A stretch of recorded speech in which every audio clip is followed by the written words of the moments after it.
What's up, ladies and gentlemen? Liam Murphy back. Time to win another best ball tournament.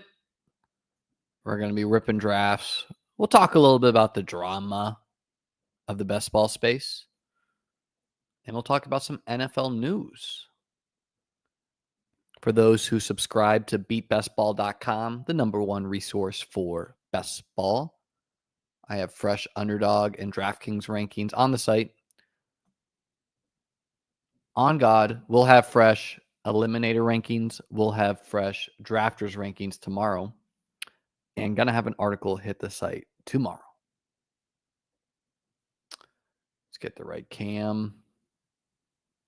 Let's get it. Let's go. Let's go. Yo. The People's Champ. Massive Audio America Latina.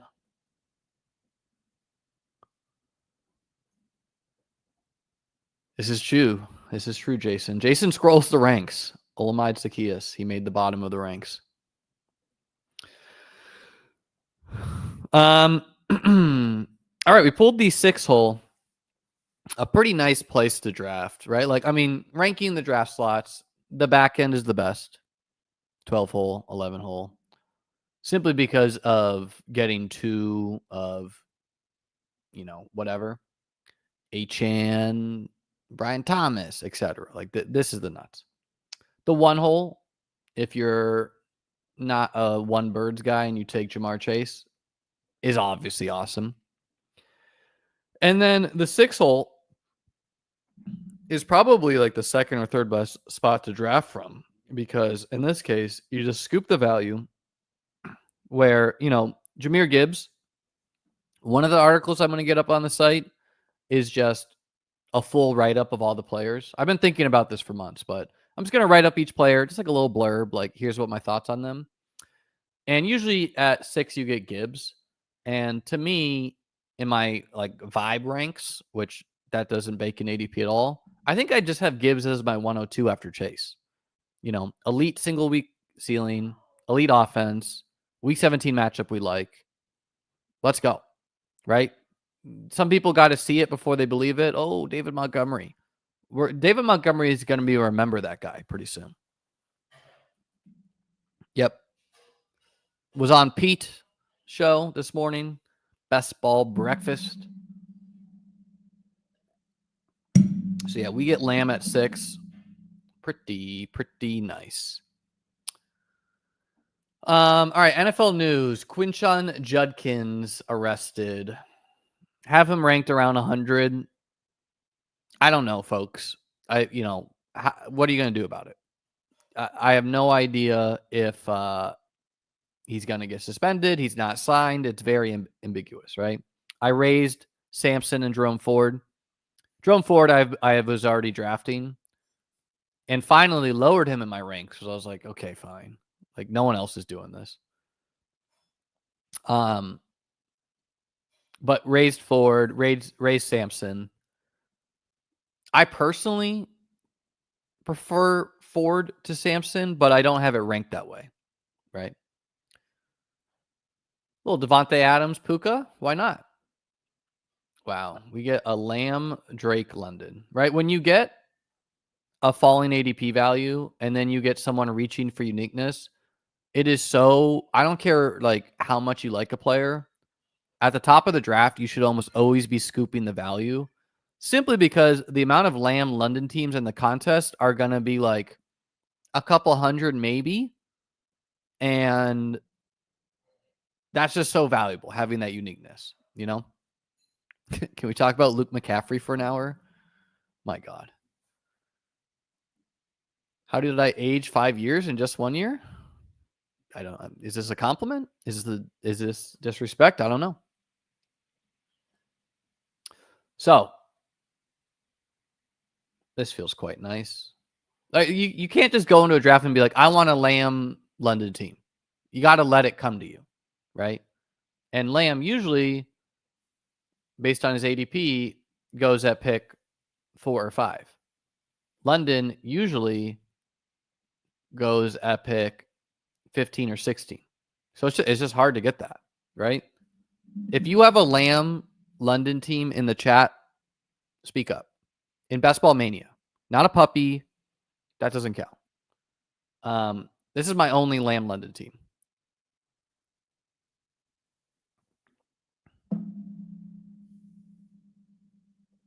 Streamers pushing Samson over Ford's criminal. Hope they keep on criming. I mean, right. So, like, what people like to say about Ford is he took a pay cut. Fact.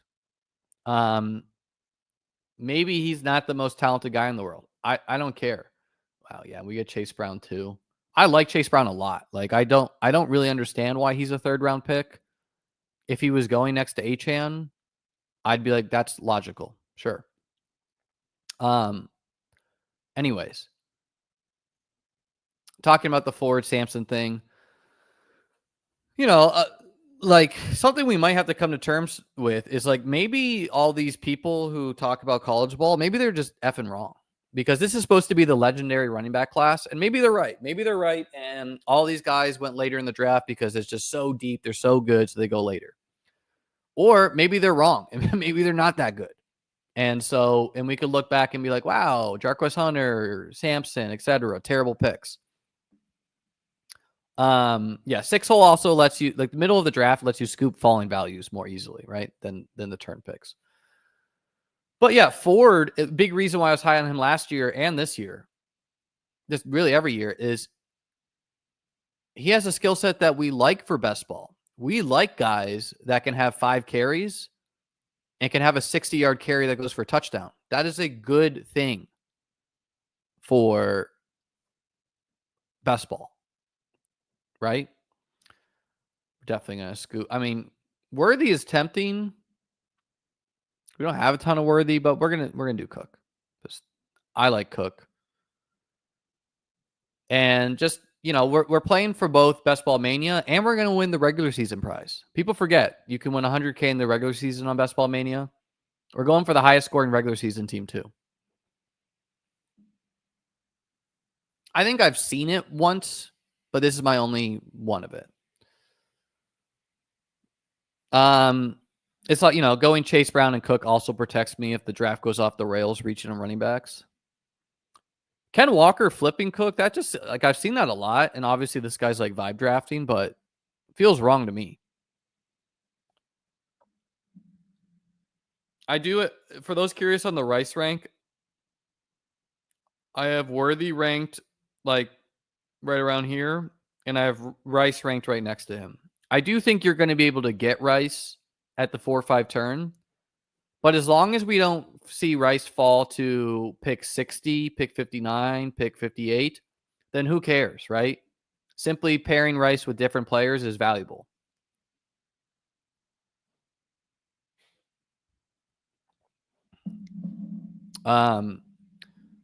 So yeah, I mean, Jerome Ford, explosive play capabilities, catches passes, right? Nearly 40 catches in back-to-back seasons. Wasn't really trusted on the goal line, but 100 carries, nearly 600 yards. These are good things.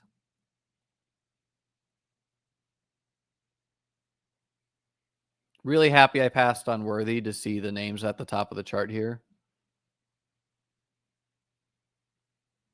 Yeah, like Jameson in my vibe ranks, I think I would value him higher than Worthy. Obviously, Worthy gets a bump with the Rice uncertainty, but getting Jameson past ADP feels great to me. Feels real good. But he's the same bet as Worthy, pretty much, Just got higher draft capital, different offense, etc. Well, I just told you I'm drafting Rice at the 3-4 turn. So yeah, I'm always taking him at the 4-5.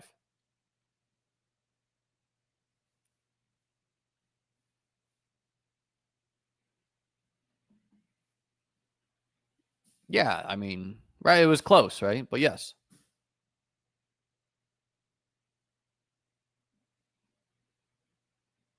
We see that Rice has fallen very slowly. His ADP is still ahead of Worthy's. I mean, this is great. Flowers falling to 60 is craziness. That is very nice too.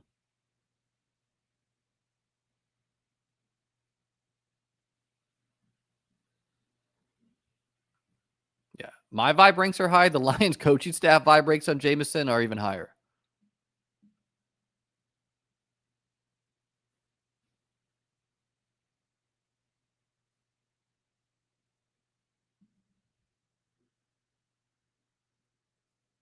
You got to stay balanced, Jake. Okay. I mean, we do Olave a lot. We're gonna do Jennings this time. You know, Ayuk is on pup. He could come off it. Pearsall's on pup. He will come off it this week probably. So not really sure why Jennings is falling, but we're gonna scoop that.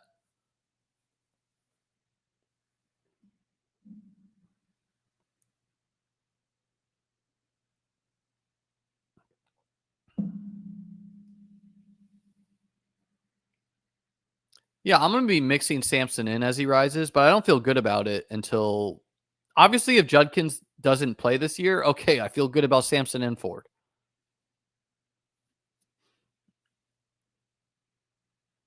This feels very nice though. 2 running backs I like, 4 wide receivers I like. 3 that we know are going to be target dominant. I mean, Jennings, I guess we don't know. And then Jameson. Like, there's a lot of ways it could go for Jameson this year as far as improving.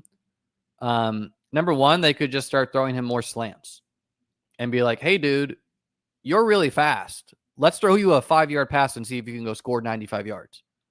That seems logical, right? Also, he could just get, the Lions could have to score more points this year. Maybe they're worse as a team. Maybe they run into some variance. I like Amon-Ra a lot, but he does have that knee injury.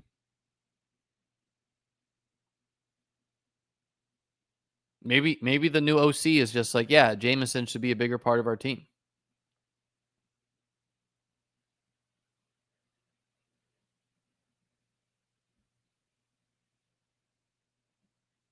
I guess we'll talk about that drama in a little bit. Quote unquote drama. Well, Montgomery. What pick are we at? 78. He released something today like, I'm motivated, blah, blah, blah. You know what? Going Montgomery there is somewhat prudent, but we're doing Jaden Reed. Because we feel like it. Montgomery's a fragile bet. If he's a bad pick, he'll be really bad. And so when I have such a good team, I don't feel like embracing that fragility. Shakir was also logical with James Cook. I just like Jaden Reed a lot. So, what's your opinion on the Trey Harris rise? I mean, I don't really know why he was dropping in the first place. Mike Williams retired. Quentin Johnson is still probably not that good. So, I mean, is he really rising though? His ADP is 105. He's kind of like keep in mind his ADP was like 96 for a large portion of the summer.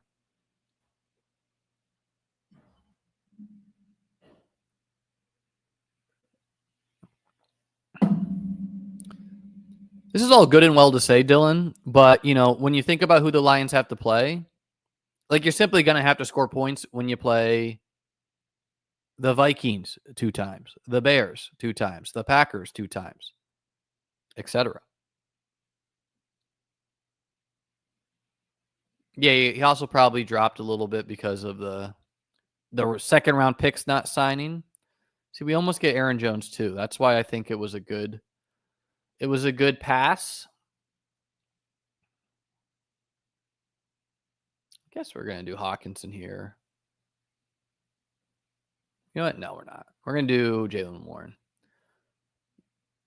When TJ Hawkinson was like the best tight end in fantasy before he got hurt, I think that was like 2022 or 23.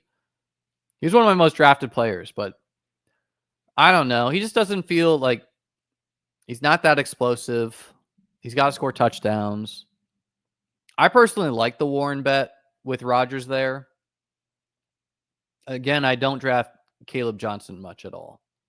Caleb Johnson picked 56. People have lost the plot. So we're passing on Hawk. He would make sense for some week 17, but feels good to just have 3 running backs I like. I like guys that catch passes. Caleb Johnson whiffs the blitz pickup, and it's see you later. Caleb Johnson doesn't get run of Aaron Rodgers' jokes, and it's see you later, dude.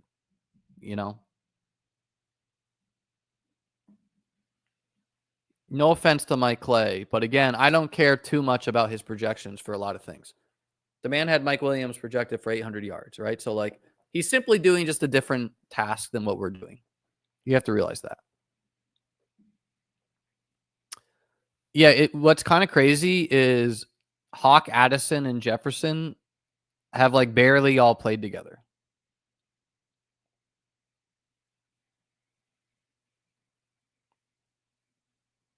I will say, though, that after Aaron Jones and Brian Robinson goes in this round, it does feel like, dang, I just have to take someone here.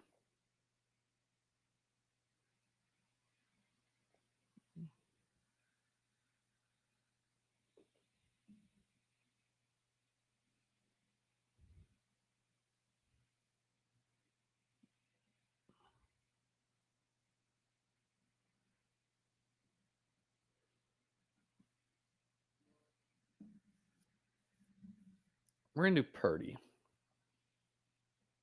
Again, I don't feel like when I have such a rare combo, this is already unique and valuable. I don't want to embrace further risk, in this case, Judkins, because of that.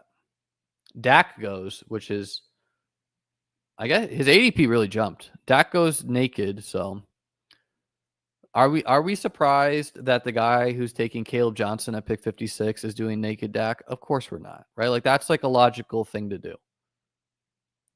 And it's good to peg these, the guy who took Cortland Sutton at 41, terrible pick. Caleb Johnson at 56, terrible pick. Is doing naked Dak? Of course he is.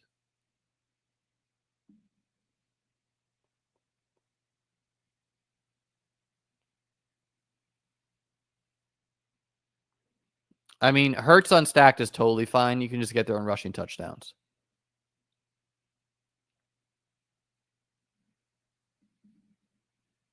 You think this guy's going for the Dak Jake Ferguson stack with Brian Robinson? I don't know. Can you talk me into Aaron Jones?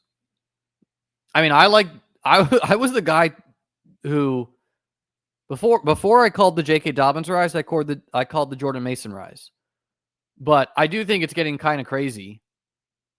I prefer Aaron Jones straight up over Mason pretty easily. I understand Mason's probably going to be the goal line back. I think he's a good running back. But, this is getting a little egregious for Mr. Jones.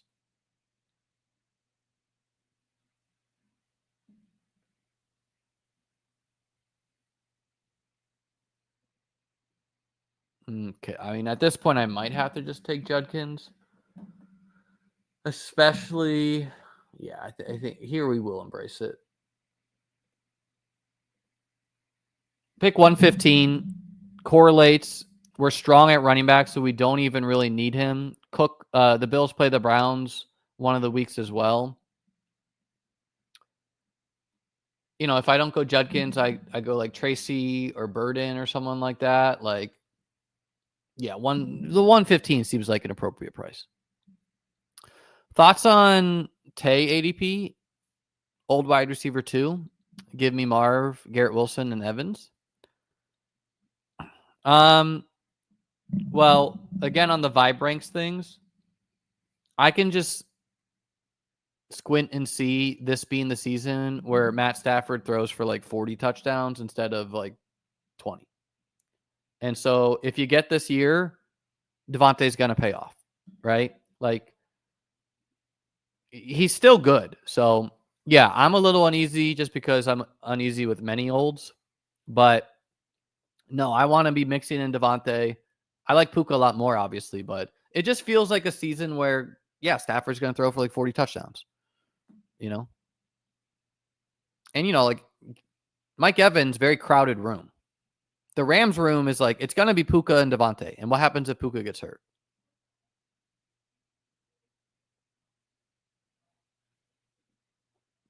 I was drafted. Like Spears was one of my most drafted players in the big board. I haven't been getting as much recently, although I still like him. Let's focus in here. I think we're just gonna do Loveland. I mean, obviously the quarterbacks make sense, but yeah, we're gonna do Loveland, get the week 17 correlation with Purdy, and just get a player I really like too. If I had, maybe I could have thought it through and been like, oh, I'll just take Caleb here and end up with Loveland, but whatever.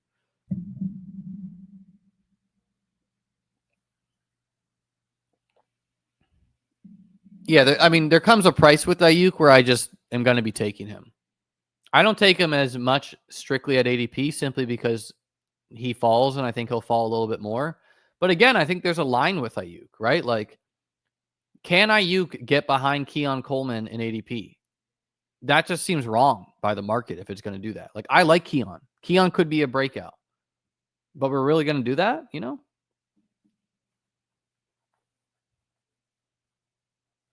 Taking 100% of anyone is quite risky.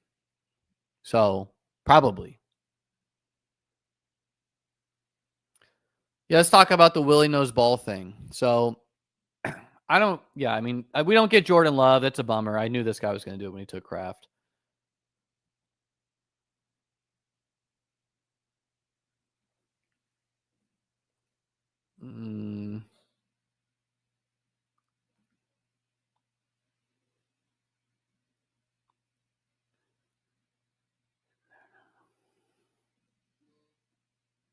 Okay, let's do Kincaid. Yeah, so this guy, I mean, I first encountered this Willie Knows Ball guy because he was like absolutely crashing out over the he was crashing out over the Gilbert Arenas stuff. Man, and Michael Penix, I was like, okay, I think I can get Michael Penix on the wrap. But of course, yeah. I mean, paired with Bijan, logical. I should probably pass on Kincaid there because we do have London. I was greedy there. Okay. Because now we don't have a clear quarterback that works. We don't have a Packer. Dak is gone. So yeah, it's probably smarter to take Penix there more often. But it's fine. We'll adjust. I tried to have my cake and eat it too. I think what will probably end up happening is we're going to go 3 quarterbacks. And again, speaking to like the rare start, like I think that should tie break you towards Penix. But yeah, anyways.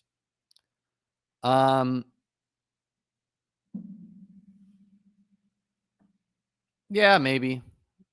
Like people are, yeah, probably, right? It's fine.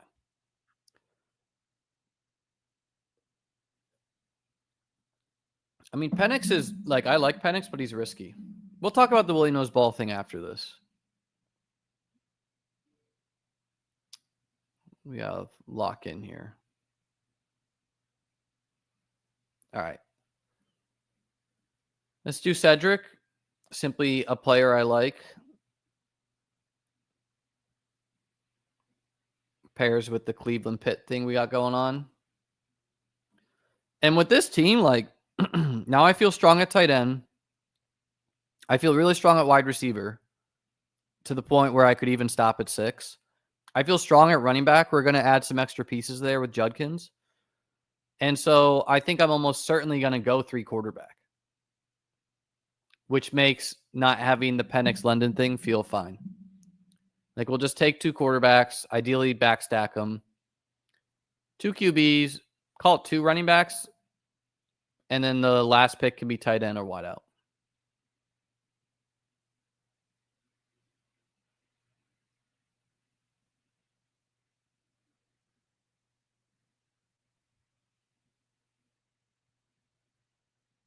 Yeah, I mean, basically this is 100% what's happening, right? The Willie Knows Ball guy is just like, he's like his I'm sure his follower count went from like 50 to 1,000, and now he's just trying to ride that rush, and he like, you know, feels good to him. So yeah, we won't be engaging too much further, but we're gonna talk about it. I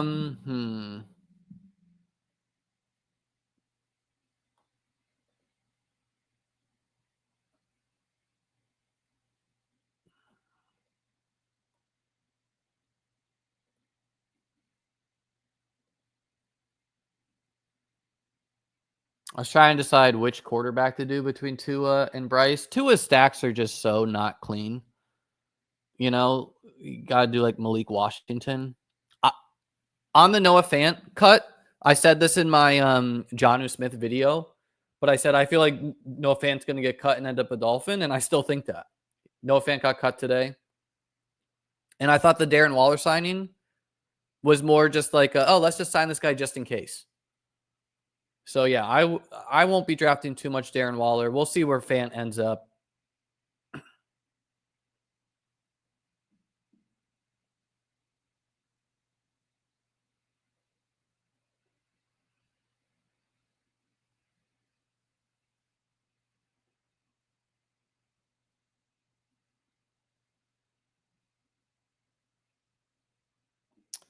Rodgers would have made sense. This guy thinks he's the only one who knows Aaron Rodgers exists. Unfortunately, Rodgers goes to the Metcalf drafter. So Rodgers went way above ADP here. Again, a byproduct of streaming teams, probably. Which does make the Bryce pick not as clean here. Because we do have double 14 buys. Kincaid, simply stick it to the haters and make passing on Penix worth it.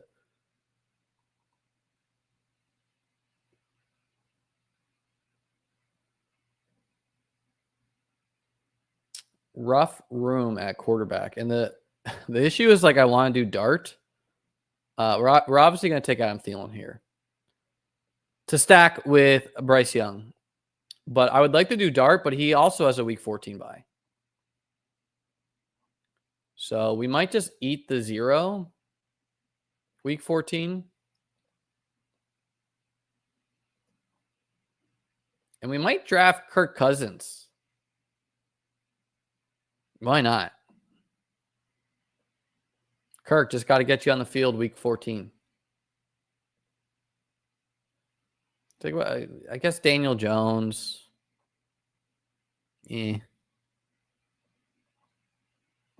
We can do Jones.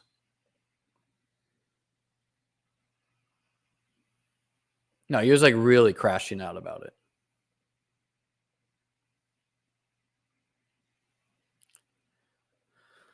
No, John, we would rather lose than do that.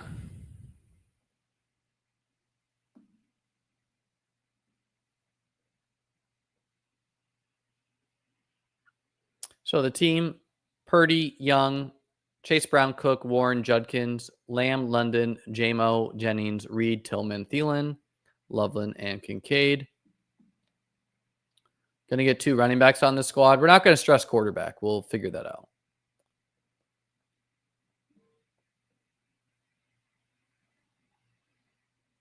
Yeah, why not? Shipley. One of my highest drafted players last year, one of my highest drafted players in the big board. He got expensive for a while, but seems to be price correcting a little bit here.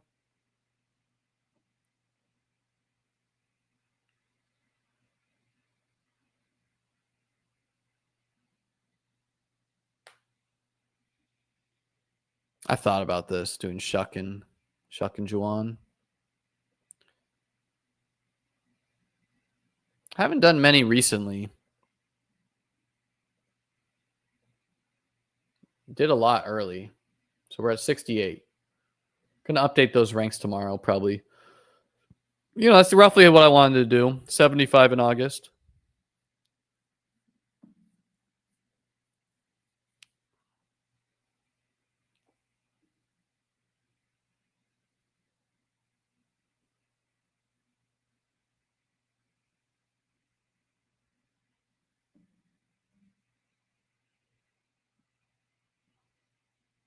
Let's see, the Dak guy. He did get Jake Ferguson. Okay. So maybe he just saw that I took Lamb And because I'm streaming, he's like, haha, I'll take Dak. You never really know. Daniel Jones goes. He's the guy I was going to maybe take. I think we're just going to eat the 0. I mean, we could do Shuck and Juwan, I guess.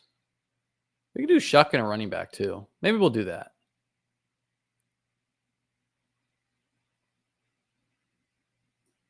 The thing about Shuck is he's not even guaranteed to be the starter. The Browns running backs, like, I don't know, man. I just can't do the Browns running backs. All right. What if naked Tyler Shuck is what you need?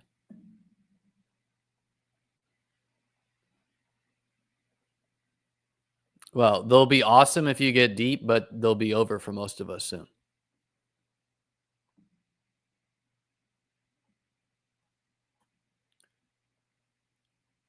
Juwan is gone.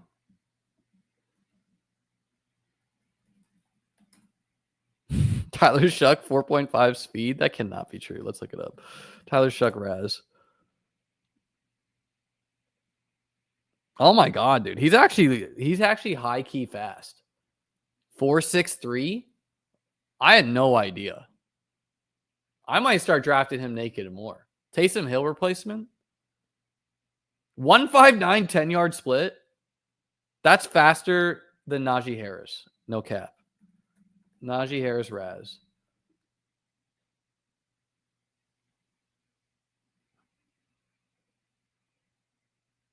$169 10-yard for Najee. Najee is less explosive than Tyler Shuck.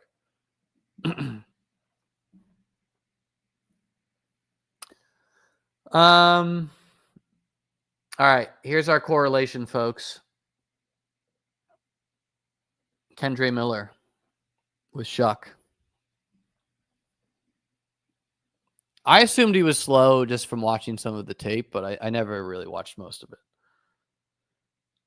Purdy, Bryce Young, Tyler Shuck, Chase Brown, James Cook, Jalen Warren, Quinshawn Judkins, Will Shipley, Kendre Miller, CeeDee Lamb, Drake London, Jameson Williams, Juwan Jennings, third and Juwan, Jaden Reed, Cedric Tillman, Adam Thielen, Colston Loveland, Dalton Kincaid. We like the squad. Butterfly effect of what if we had taken a quarterback at Judkins? What if we had taken Penix instead of Kincaid? You know, what if you need Will Shipley and Kincaid to win? I like the team.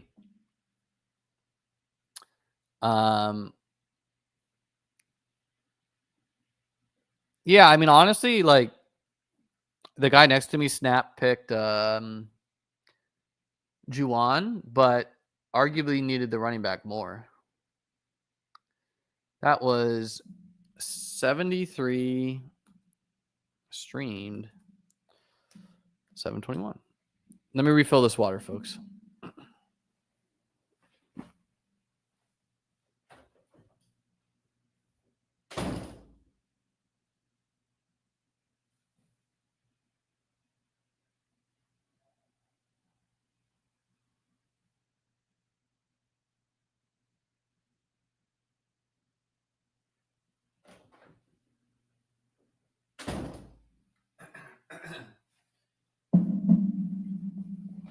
All right, let's look at, or let's talk about the drama real quick. Here's the drama from my perspective. I don't know if all this is correct. Who cares? Juwan Jennings or as someone said to pull up, just because they said that. We don't care about it for wide receivers, sir. Yeah, Cam Akers is why I don't take Kendre as much anymore, but we'll see. Yeah, so anyways, I don't really know. Okay, yeah, so Quinshawn Judkins gets arrested for domestic violence. And then, quote unquote, Willie Knows Ball is somehow the first person to break this news. And then Davis, Davis does this a lot, which is fine. Who cares?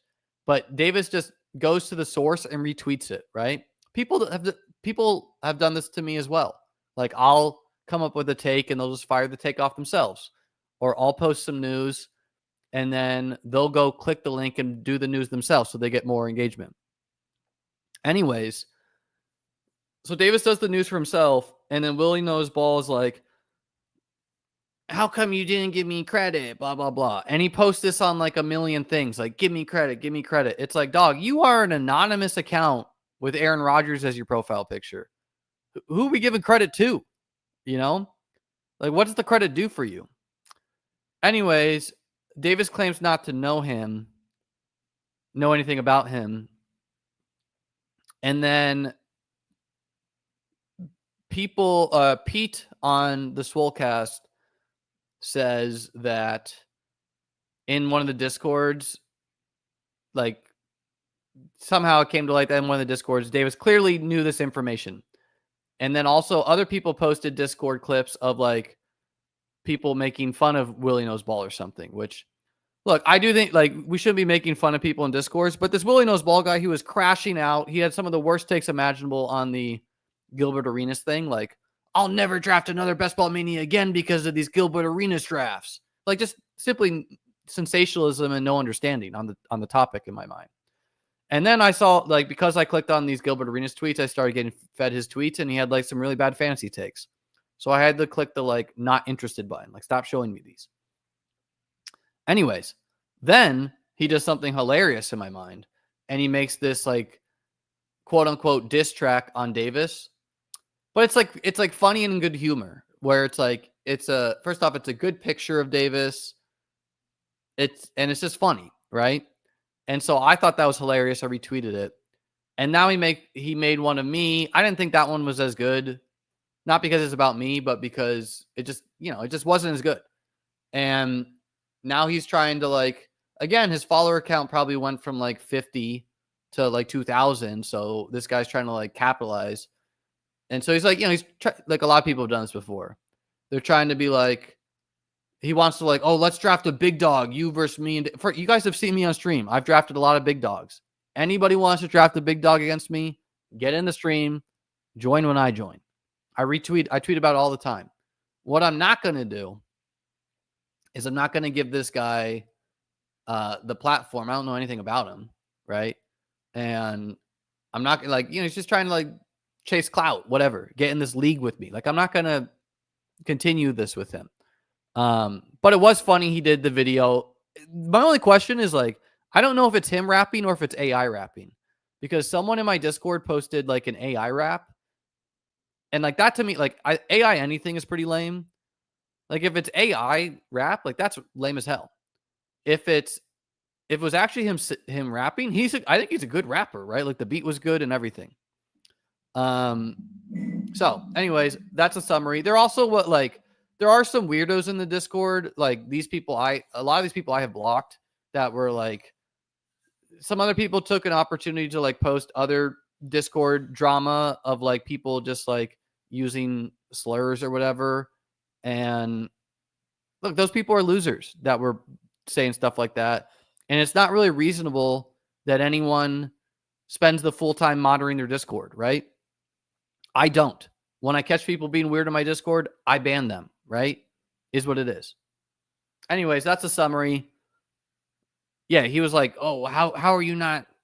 And I retweeted his video. Like, what more do you want, But yeah, that's that. Let me know what you guys think. Yeah, I mean, honestly, plus EV not to use Twitter. Although Twitter does give you news. Like, that's the only reason I'm there. Yeah, that's fair. Yeah, most people have no idea about any of this. I'm just too online, so I do know. Honestly, I believed in Kendre Miller quite a bit to start the year. Third round pick. His old coach just seemed to hate him. Kamara's old. But yeah, the Cam Akers signing's not great. Although I did see some tape, just some like random spring training tape. This says Kendre is second on the depth chart, if that means anything to you. It was like running a drill, and Devin Neal looked legit like not an NFL player. And Kendra looked like a dog doing the drill. So, no, I don't think it's weak by Davis not to engage, right? He doesn't want to give a platform to the guy. That's fine. Okay. Let's see. There's like a million rogue drafts in the lobby. Is the Dalmatian still a thing? Let's find out together. There's the sprint. No, thank you. Weekly winners. No, thank you. I guess the Dalmatian snap filled. There are some puppies. You folks want a puppy or what?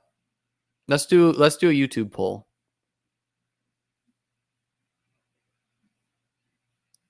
Let's do a YouTube poll. Puppy or Best Ball Mania or DraftKings. Let's see let's let the people talk. Which draft? Puppy, BBM, DK Millie. We're going to let this poll run for, I don't know, 1 minute. Let your voice be heard.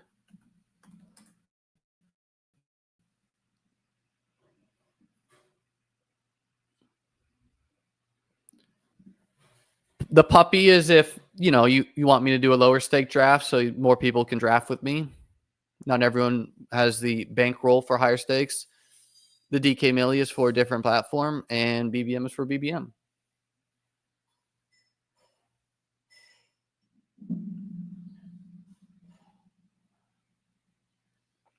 Oh, puppies are only slows right now? Good looks, Michael. We're not doing that then. No. The 20-second lobbies have returned for the pup. Yeah, there's been some weird best ball drama this year, huh?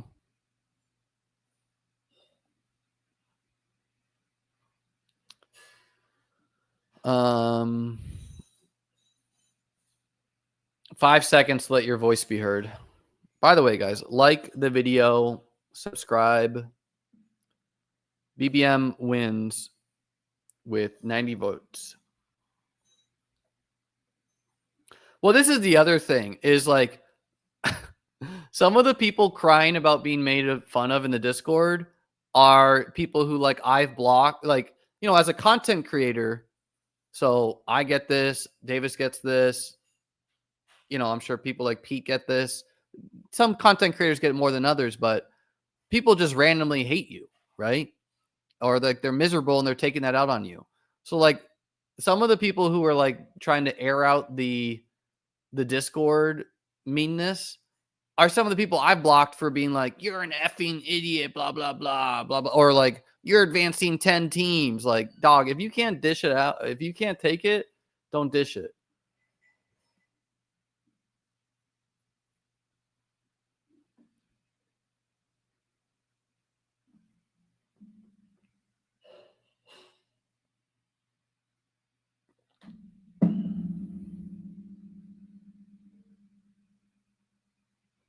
We'll be doing drafters tomorrow for sure. The game is growing. It's great. I tend to agree. Pulled the 2-hole.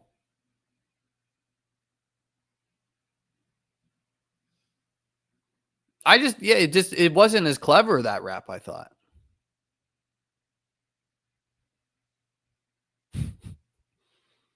This chat's not unhinged. We're very hinged.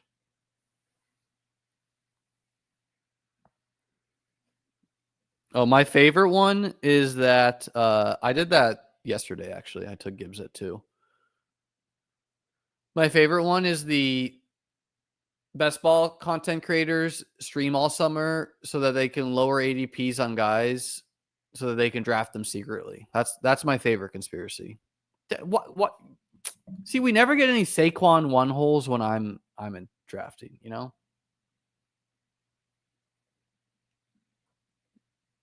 Brian Thomas, pick 2. Let's go. Don't have enough of him. Boom, folks. That's how you get unique.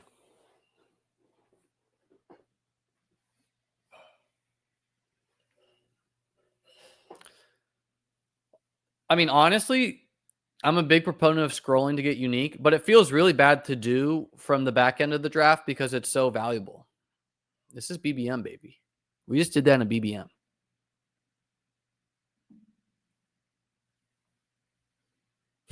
This is the most hinged chat. Someone's going to like post this and be like, look at this fish taking Brian Thomas. Let's read the first article I ever wrote on beatbestball.com. We're getting multiple articles to hit the site these next couple of weeks. CeeDee Lamb in the case of getting unique. Those that have watched my best ball streams, all 400 of you, know I'm a strong proponent of drafting unique teams to attempt to give myself an easier time of winning a best ball tournament. When it comes to Best Ball Mania 4 on Underdog, or similar sized tournaments on DraftKings, etc., we're competing against literally nearly a million teams. By the way, a little hint, if you're drafting like this and you have the board open, this little thing up here won't count down the picks for you, but if you close this, it will. We'll use Underdog's BBM 4 as an example. Teams drafted, 6, 7, 7, 3, 7, 6, playoff teams, finals teams, first place, 10th place, blah, blah, blah. As you can see, not only are we competing against many, many teams, but if we are lucky enough to make the finals, we're facing an incredibly top-heavy prize pool to try and win life-changing money. They've done a better job at flattening the prize pool, but the point remains, right? Don't get me wrong. Winning $30,000 is awesome. A year's salary to some. Hello, fellow teachers. But when you're only 9 places away from winning $3 million or 7 away from 10x the amount, it's a bit of a gut punch to come so close yet so far. All of this is to say that if they're, we'll come back to that.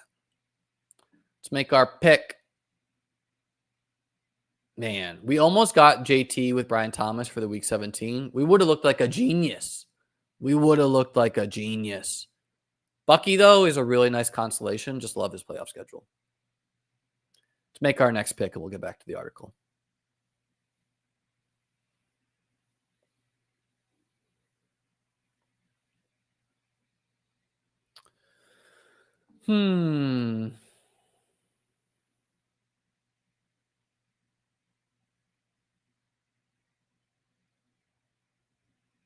Sure, Chase Brown.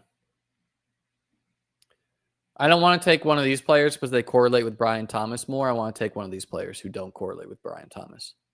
So we got a very unique pairing. Brian Thomas, Bucky, Chase Brown, 3 young players, 3 good players. We reached on Brian Thomas.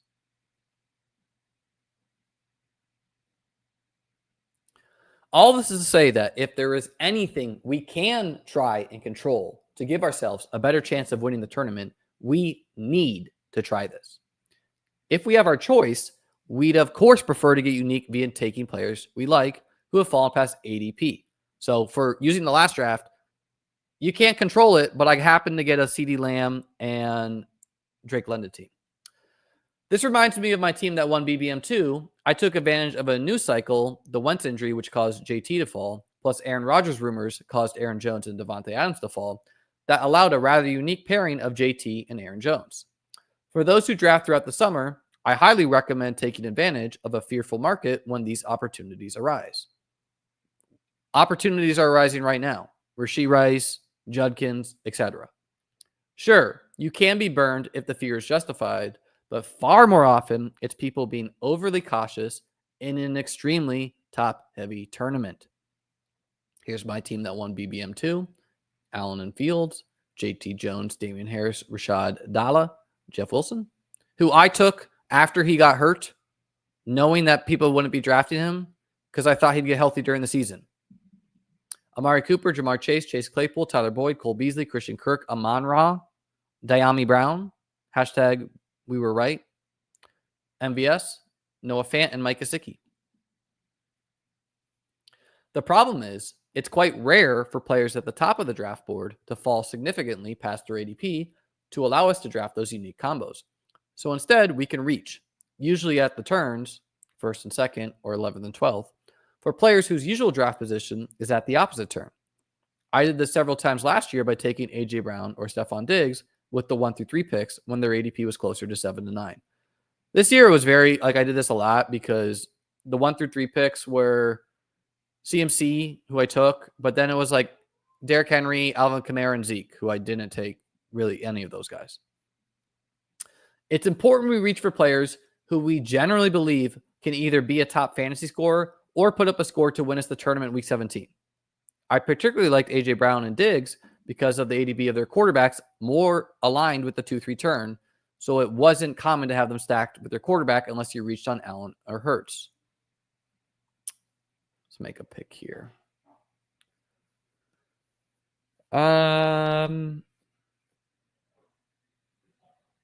Yeah, J-Mo.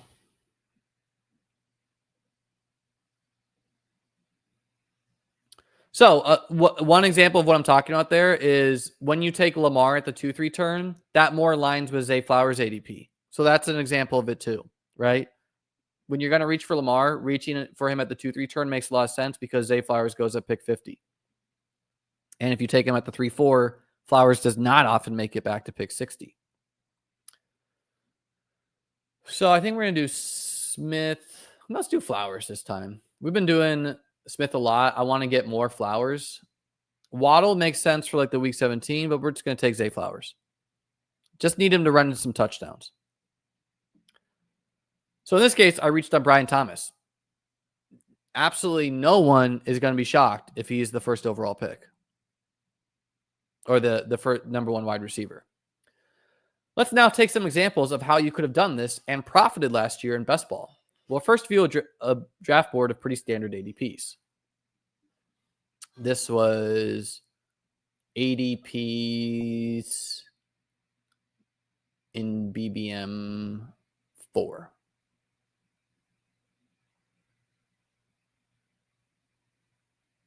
Gibson the third. Wow. We'll use CD Lamb as our example of a player you could have reached on at the 101 to give yourself unique pairings. Lamb was the highest scorer week 17 that year, a first round pick. So he's the best guy to reach, right? So like, are we cherry picking the right guy? Yes, but that's the point.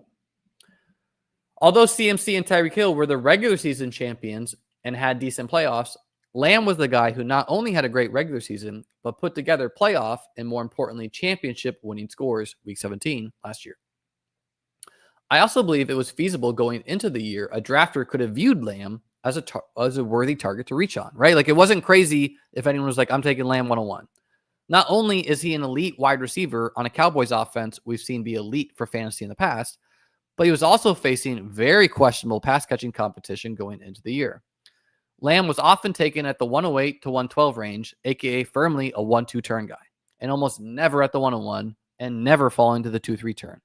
As a note, it's pretty important if we reach on a player that they never do naturally fall to the next round, right?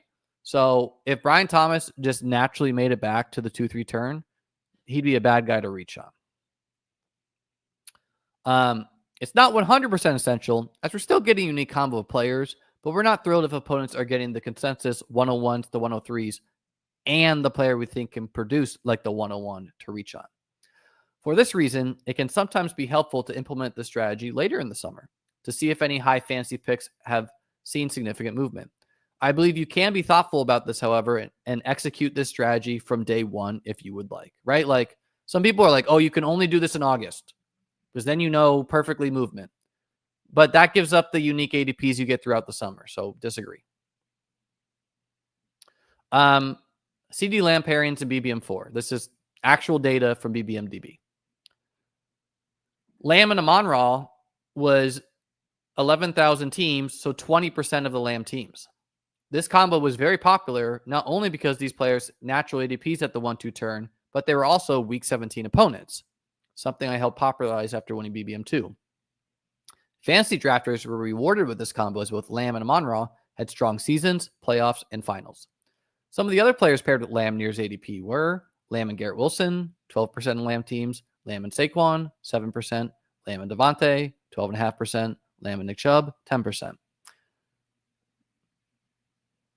Let's make our pick first. We got Brian Thomas, Jameson Williams, Zay Flowers, Bucky Irving, and Chase Brown.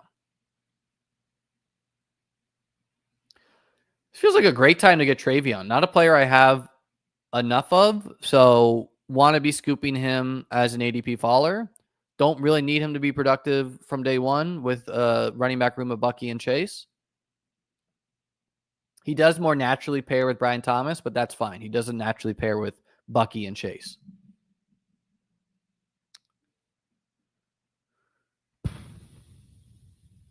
Debo, tempting. Jaden Reed, tempting. Reed does pair with Flowers a little bit better for week 17. Let's do Fat Man Debo though right now. Bear in mind that if Cooper Kupp didn't fall from the 103 and some other players climbed to nearly the 1-2 turn like Calvin Ridley did, the Lamb Chalk combos would have been even higher. So in years where we don't see injury movement, combos will be higher.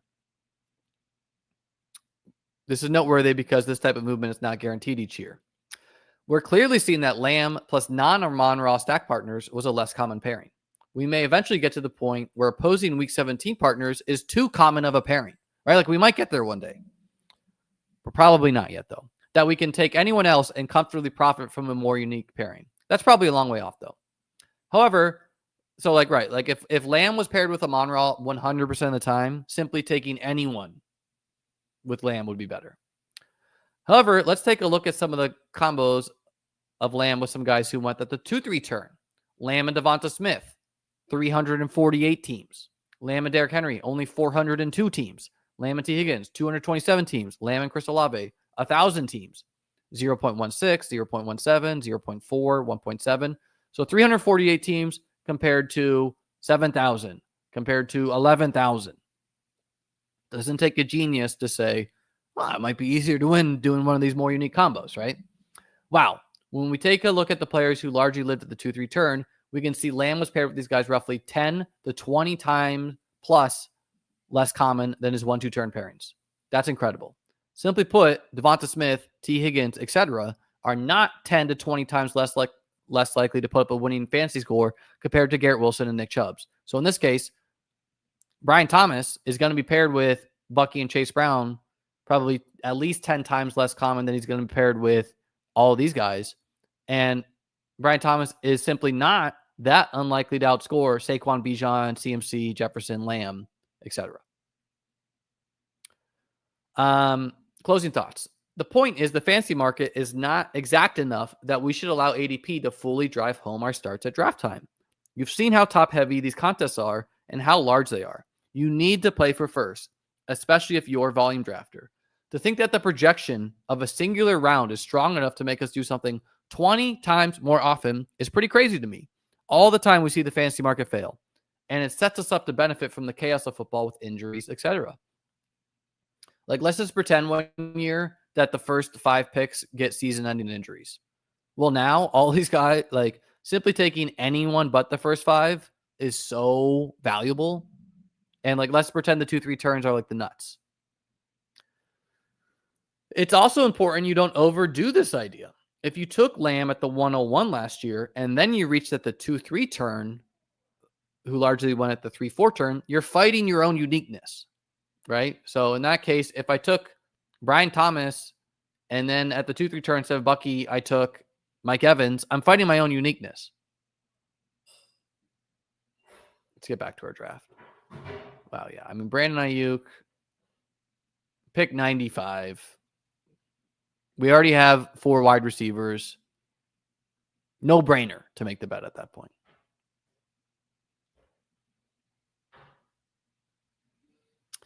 All right. Who's the quarterbacks who make sense? Plenty makes sense for us.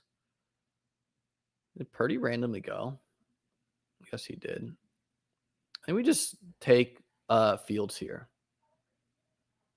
Goff makes sense, obviously, but we're doing Mr. Justin Fields, who could easily be the highest advance rate quarterback this year.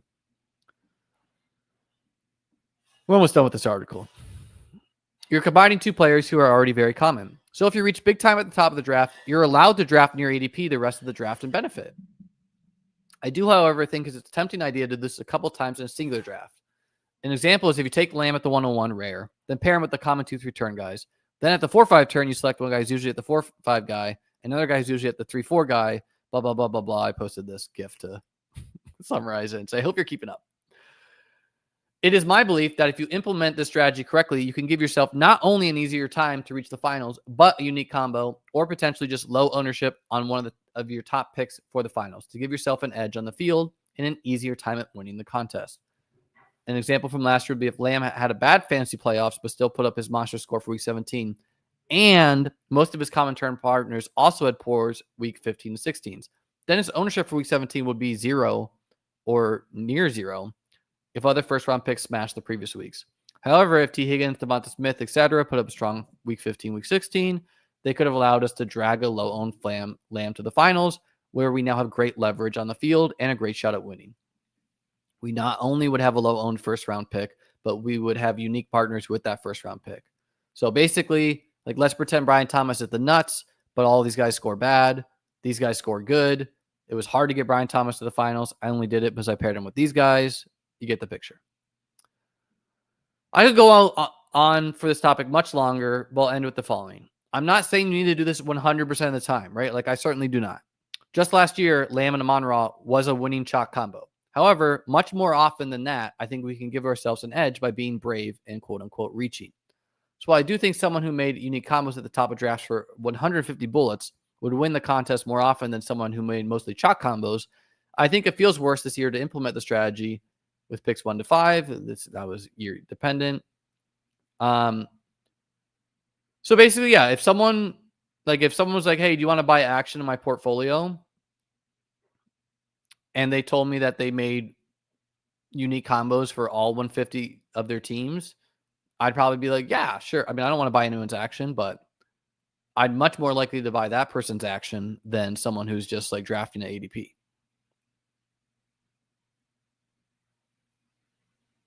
So Goff goes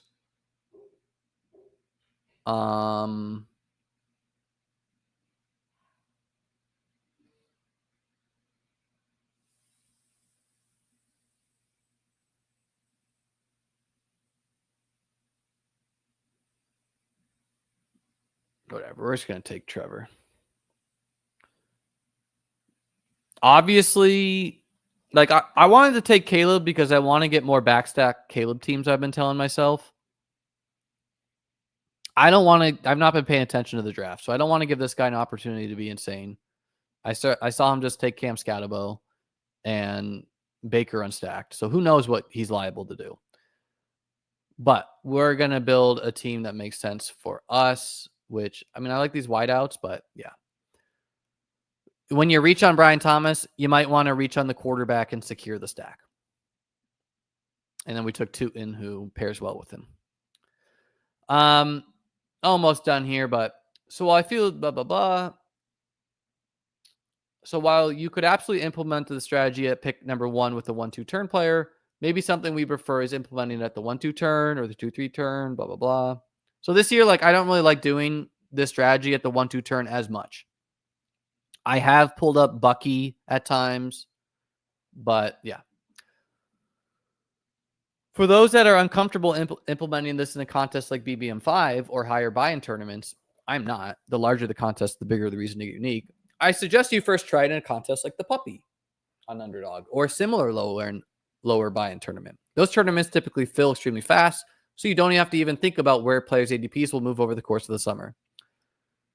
I hope you like this free article. That article is free. I don't even think you need to be subscribed to my site. You can just click the link.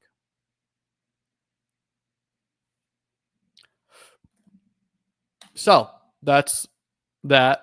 I was reading absolutely 0 comments in the chat, so if I missed anything, y'all are going to have to let me know. Cheers, sir.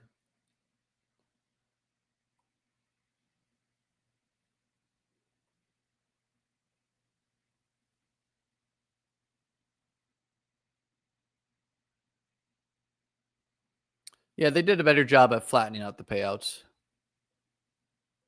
I've done this too, Thick. Pull JT up to the 1-2 turn. So yeah, you can get Brian Thomas, JT, and Mike Evans.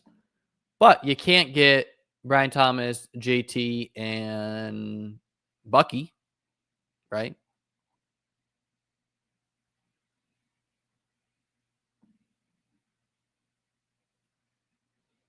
You got it. You can find more like that at beatbestball.com. Join the Discord too, folks. Links below. I looked today and I only have one Caleb team. So I want to be taking Caleb purposely and backstacking him. I'm happy I didn't do it in this one because I didn't even notice Luther Burden was gone. So our team to catch up: Fields and T-Law, Bucky, Chase Brown, Henderson, Tootin, Brian Thomas, Jameson, Flowers, Debo, Ayuk. Don't feel like I need another quarterback. If a third makes sense, I'd do it. Feel pretty strong at running back. Feel like I have the pieces at wide out, but with Ayuk, obviously you want some more volume there. And then obviously we have no tight ends.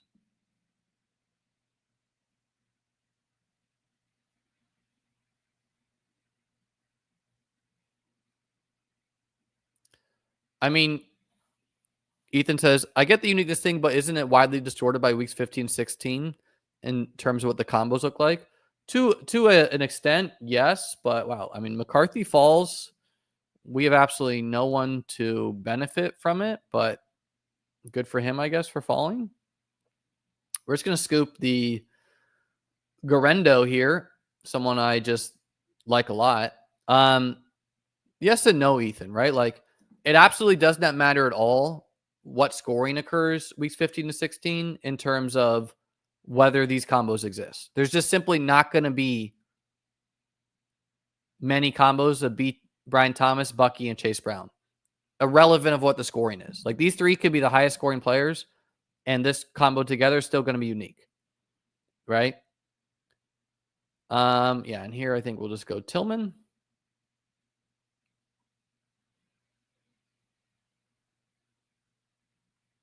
Probably going to end up with 3 tight ends on this squad. The team is Fields and Trevor Lawrence, Bucky, Chase Brown, Henderson, Tootin, Garendo. Might be done at running back. Brian Thomas, Jameson, Flowers, Debo, Ayuk, Tillman. 3 tight ends, 2 other picks to play with. Yeah, it's about setting yourself up for success. Yeah, like if you have a unique 3 combo of players, it literally does not matter what the scoring is weeks 15 and 16. You're going to have a unique combo.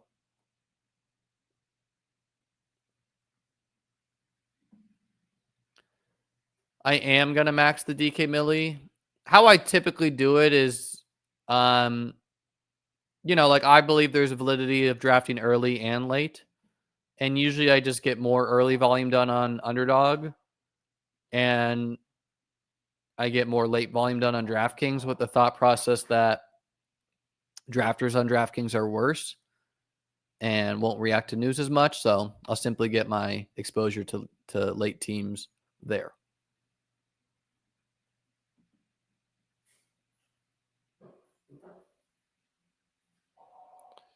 No, I don't think McCarthy's a good backstack candidate, right? Like it's just too thin to me.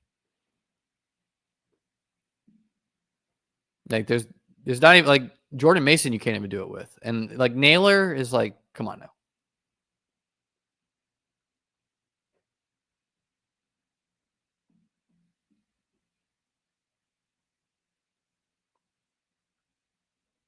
Half the market just doesn't even know the news who Hames. So yes and no.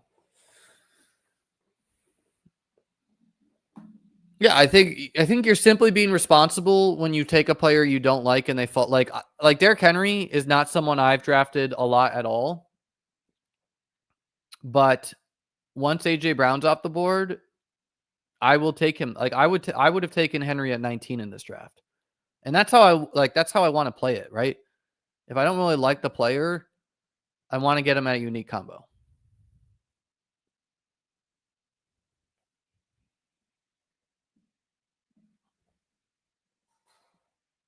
I like Tillman a lot. He simply was like very good for 3 weeks running and might be might simply be very good.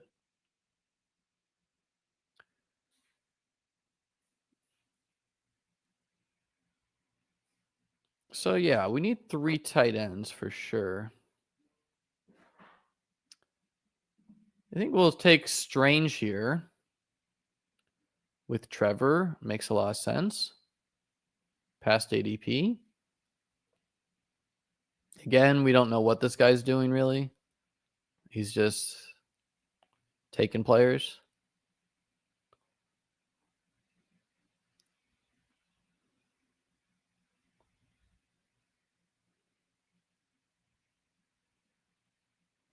Right, like he could have taken Jalen McMillan.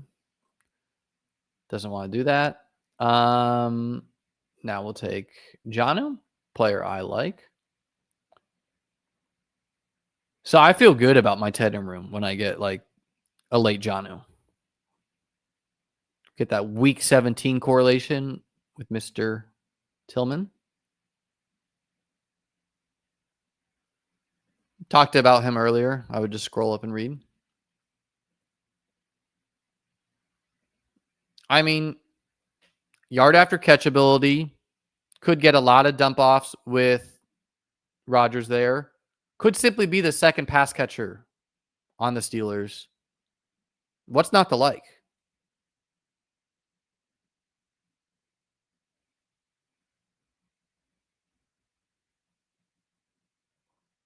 Talked about this before this draft. I would just go back and read. Really nothing.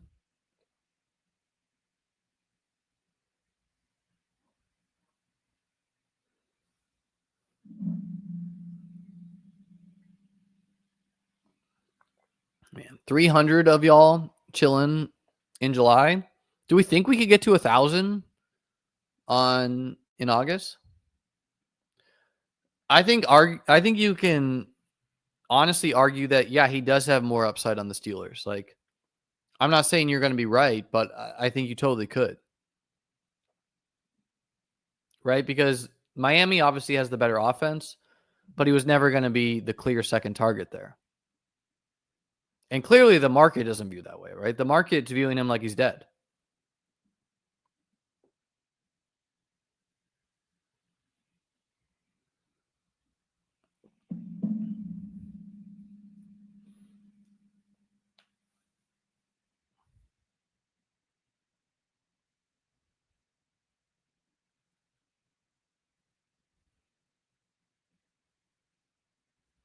I mean, that's what I told Pete today, that like Jonnu signing or Fant signing with the Steelers would just be like mind breaking.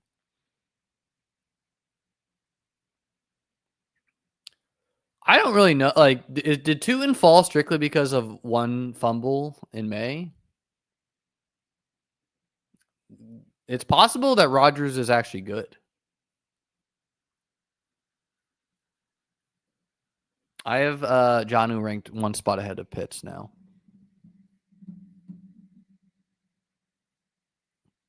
I mean, look, Nyheim Hines, I don't know how relevant he is. Najee, I think, is always undraftable for me personally, because I don't think he's good for fantasy football. So I almost never, ever click him. But I will start taking him if he gets very cheap. 135. 136. Like, yeah, I would take him over Ray Davis. Even though I probably like Ray more. Just for unique combos, you know?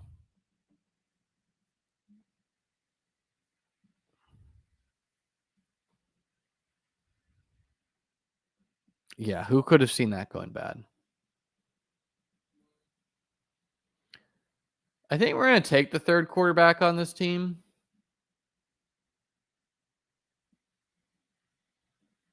I don't know. What is this guy doing?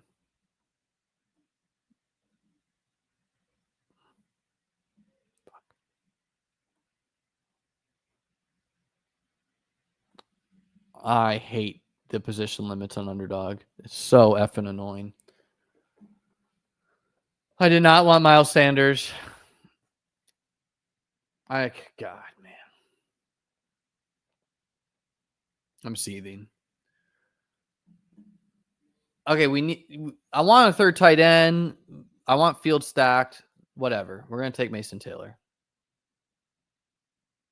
We're passing on Rodgers. Hopefully you simply need Miles Sanders and Debo to win. But what happened there, if you're confused, is for some unknown reason, we're going to tweet at them.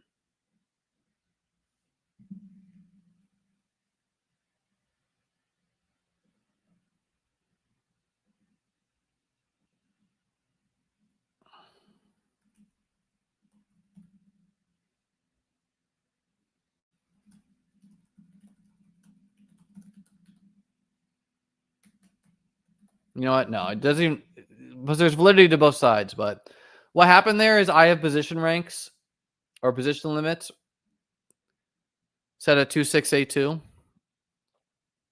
And the reason why I do this is if like you enter a draft and you fall asleep or whatever, you get an auto draft, like I want it like this.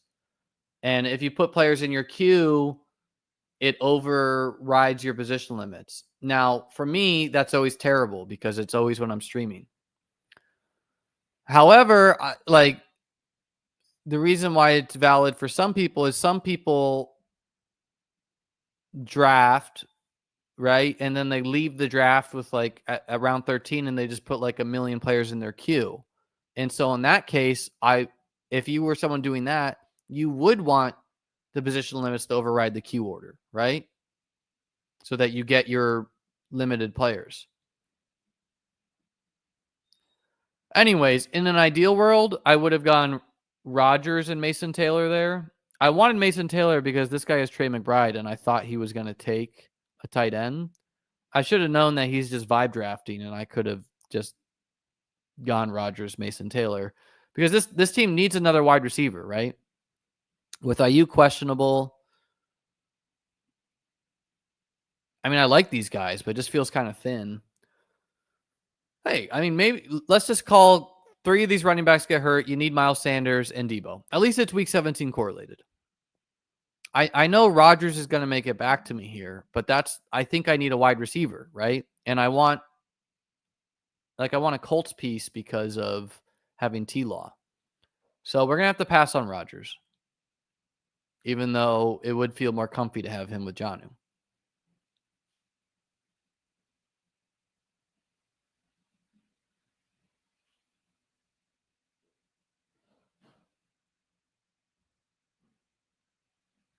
Yeah, we're gonna do Adonai Mitchell, who could also be a 0. So, but this way we end up with 2. Hey JJ, appreciate you being here. It's not too late, JJ. This is come August. I'm gonna have to do all late night streams again. But we got Fields and T-Law. You know what, JJ? If you want to come on and draft a team with me right now, I'm gonna send this link to you. We'll do one more if you want to. We can even do a DK draft. There's no pressure if you are gearing up for bedtime, but we're gonna send this link if you want to come on and draft. See, we're flexible around here.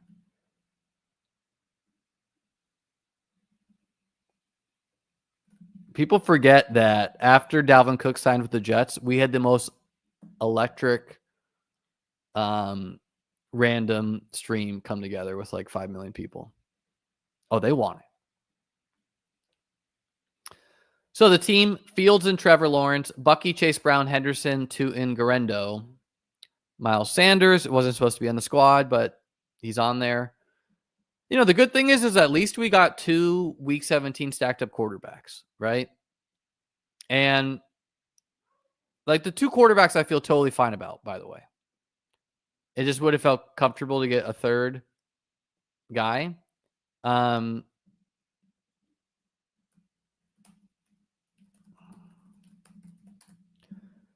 Brian Thomas, James Williams, Zay Flowers, Debo, Ayuk, Tillman, Adonai, Strange, Jonnu, Mason, Taylor. So we get 2 week 17 stacks. We get Adonai, Strange, Thomas, and Trevor. We get Fields, Taylor, and Henderson. So I like the squad.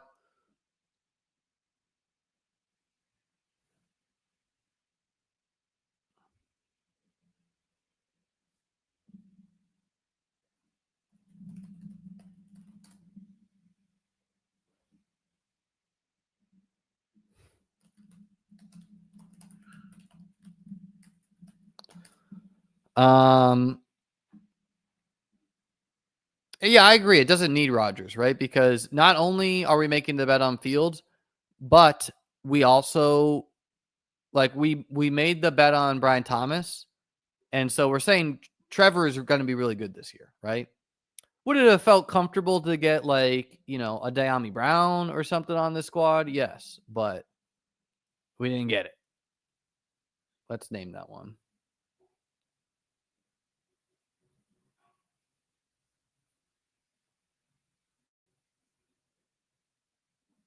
It just was to get 3 Week 17 game stacked quarterbacks.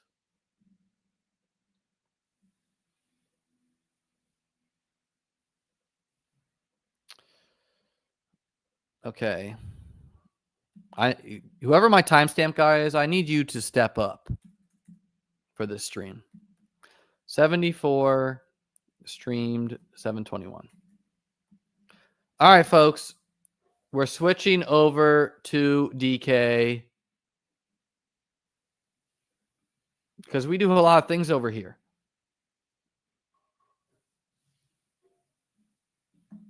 And we might even be getting JJ in here. Wow, look, we got Herzig in here. Herzig with his FF and 60. Trouble at home with ETR. Just kidding. The one, the only JJ Zachariason. Welcome in, sir. How you doing? You like that I just hijacked your stream?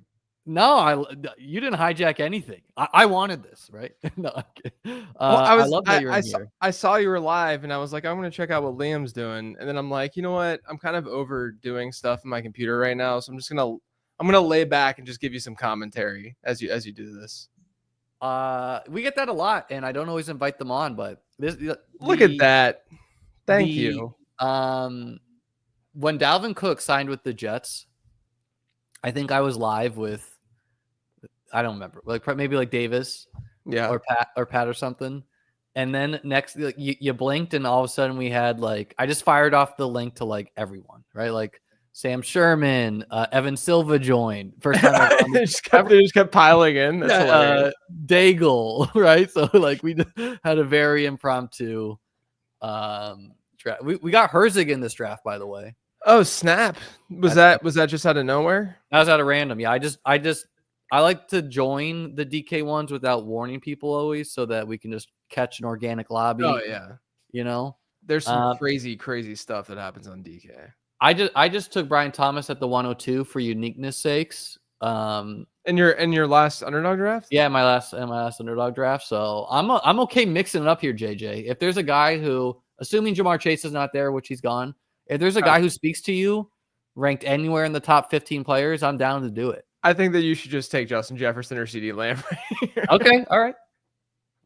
I can't. It would make me. I'd feel bad. Is this a milli? I'm assuming this is the $20 milli maker. Okay. What's your pacing like over there? I'm at 87, I think. Through 87. What is this? This is a very funny roast. It's wild right now. My whole family is sleeping right now. Okay. My son went to bed. He goes to bed at 7. My daughter went to bed. She lost a tooth. Tooth fairy came tonight. She went to bed at 8:15. My wife was up really late last night because she was just reading a book. She's one of those people that just she reads a book and she can't stop. And she went to bed at 2 a.m. last night just reading. And so she went to bed early tonight. So I'm like, all right, I'll get a little work done, I guess. And I'm like, I don't really want to work right now. And so now I'm doing this. No one needs to talk about my appearance and what I'm wearing and what I'm not wearing. Okay. This is whether it looks like I'm wearing jeans or pajamas. I will say, check this out. So I had my 1000th episode of the Late Round podcast last week. Wow, man. Congrats. And and that's just the solo shows. That's not the perspectives and best ball bro stuff. But my buddy got me a cup with the logo. And then That's down there, you can't really clean. see it, but it says 1,000th show on the bottom. It says That's very clean. that's what Now I'm drinking my water out of right now. people have been asking, has inflation hit the Tooth Fairy? Like is your daughter like, looking at the CPI? Well, last time the Tooth Fairy came, she's in like prime tooth losing age right now. Like I don't remember losing teeth that frequently. Like I feel like she's just losing them constantly. Let the record show I never lost my teeth. Yeah, right. No, last time the Tooth Fairy came, the Tooth Fairy was trying its best to find money around the house before giving it to her. So I think she got like $2.50 or something like that. It's not The like Tooth that. Fairy doesn't take credit cards. Yeah, I wish if it would take Apple Pay or something. Yeah. My God, be nice. Who has cash? So yeah, we didn't just take Brian Thomas for randomness. We took it. I read the first article I wrote on my site just about how valuable unique combos are and how you can't like the draft before I got Lamb with Drake London, which is uniqueness you can't fabricate, right? Like you can't like go into draft be like I'm gonna do Lamb in London. The lobby has to let you get that, Right. but you can't force your own uniqueness. So that's why we did it. But yeah, I mean Lamb, he's probably just like the one. I see the points to or Jefferson. I mean, I see the points to Lamb where it's like, okay, better offense, not a essentially rookie quarterback, worst target competition, but I don't know, man. Like Jefferson's just kind of earned it. Yeah, I don't have a strong opinion. I mean, like I think obviously top 6 is top 6, and you feel great about those guys. I've gotten 107 a couple times today, and it's been a little bit tilting. But then you're like, I mean, would we be shocked if Puka's wide receiver 1 this year? Like, I don't think it's like I love Puka. Right, that's what I'm saying. Like even that, it's like it's just so deep. Everything is first round and a half. You feel great about it. The fact that you can get AJ Brown mid to late second. AJ Brown, I think I've been trying to draft more and more of him because you get so enamored with the younger guys at the 1-2 turn when Philadelphia is going to throw the ball so much, like 100 plus times more year over year. AJ Brown could eat, like he could go nuts, and his per route run numbers were fine. I think that it's a situation in like a dynasty league where you're not feeling as great, and maybe this is we just got Justin Fields in the second, folks. Oh my God, JT Bucky. This is I think it should be one of these guys. Yeah. Either one. I probably JT for me just because of the. JT. But it's fine if you want to go Bucky. JT's a brand guy for me. He was on my BBM 2 team that one. Oh yeah, there you go. No, I mean AJ Brown, right? Like in any given year, he's a first round pick. Puka and Nico. I firmly believe that like if rankings happened after week like 11 of the season instead of week 17, they would have been the 105, the 106. Yeah, I agree. Nico feels great. Yeah, Nico feels great. He was a target for me in my draft guide. Yeah, I mean, like, I don't think you can go wrong with so many of these dudes. I think that like it's part of the reason why I've been underweight on like Genty, because I've felt so good about the wideouts that it just makes it harder to go in that direction. I made a video talking about risky guys, and that's kind of what I said too. Like really highlighting CMC and Henry, where it's just like, look, I'm just simply not going to be taking these guys at a high clip when I can get Nico, Amon-Ra, Neighbors, Brian Thomas. Yeah, they're so good. We got to see what the Justin Fields drafter does here. Chase Brown, Marvin, Devontae, elite quarterback, JSN, Terry, Mike. So this sounds counter. I'm not against going Chase Brown here because of just the way people draft on this platform. I think if I were drafting one team, I'd probably take Devontae Adams there. I mean, he has risk too, right? Like I've been saying, if Chase Brown went next to Achane in drafts, I wouldn't be blinking an eye. Like if I had to pay like the second round prices for him, I'd be like, that's logical, right? But doesn't it speak a rookie in the doesn't it speak to how much sharper like that? I know that there's like crazy, like Justin Fields just went 209 in this draft, so I can't say that like that's how you get the Fields Garrett Wilson stack, dude. There you go. I can't say the market's like super sharp, but like look, I've been playing fantasy football a really long time, and I've been analyzing it for a really long time, showing my age a little bit, and a guy like Chase Brown 5 to 7 years ago would have been a 1-2 turn pick, even in this environment. I think he would have been a first round pick. Right. Because people were just kind of copy pasting previous season stuff, but now people recognize that like there is some downside to the situation. So like he's a day 3 guy, and we don't know for sure if Cincinnati was like really giving him that workload because he's that good. Like I liked him as a prospect. Like he looked good in my models and stuff for a day 3 guy, but like, did Cincinnati, like I think Cincinnati ideally wanted another player to spell him more than they did, down the stretch last year. But with him being in the 3rd round, it's just a lot easier to. We've arguably gone too far. Like we're being too right. Like like there's simply just not many players in the player pool who can do all this and be like, okay, he may not have been the most efficient guy in the world. I don't care. And you know what? Joe Burrow trusts him, right? Like that stuff matters. Like if they can play him at 60 snaps in the Bengals are trying to make the playoffs, they chose to have him on the field, like this 7th round rookie, Zach Moss might have to medically retire. Sure. P. Ryan might get in there a little bit, but that's the thing. I don't know. Like, I think a lot of people are making the assumption about Zach Moss being like, because I've seen, especially on DK, where you get the 2 extra rounds. So like people are throwing darts, at backups in these backfields and stuff like that. I've thrown my only dart outside of Chase Brown in the backfield has been Taj Brooks, because I just feel good about him making the team. Right. Like at this point in time, like when we learn more in mid-August or whatever, I can shift. It's not like any of those guys are going to go in like the 14th or 13th round or anything like that without an injury to Chase Brown in the preseason. So like, this is me learning to be a best ball bro and thinking about the market.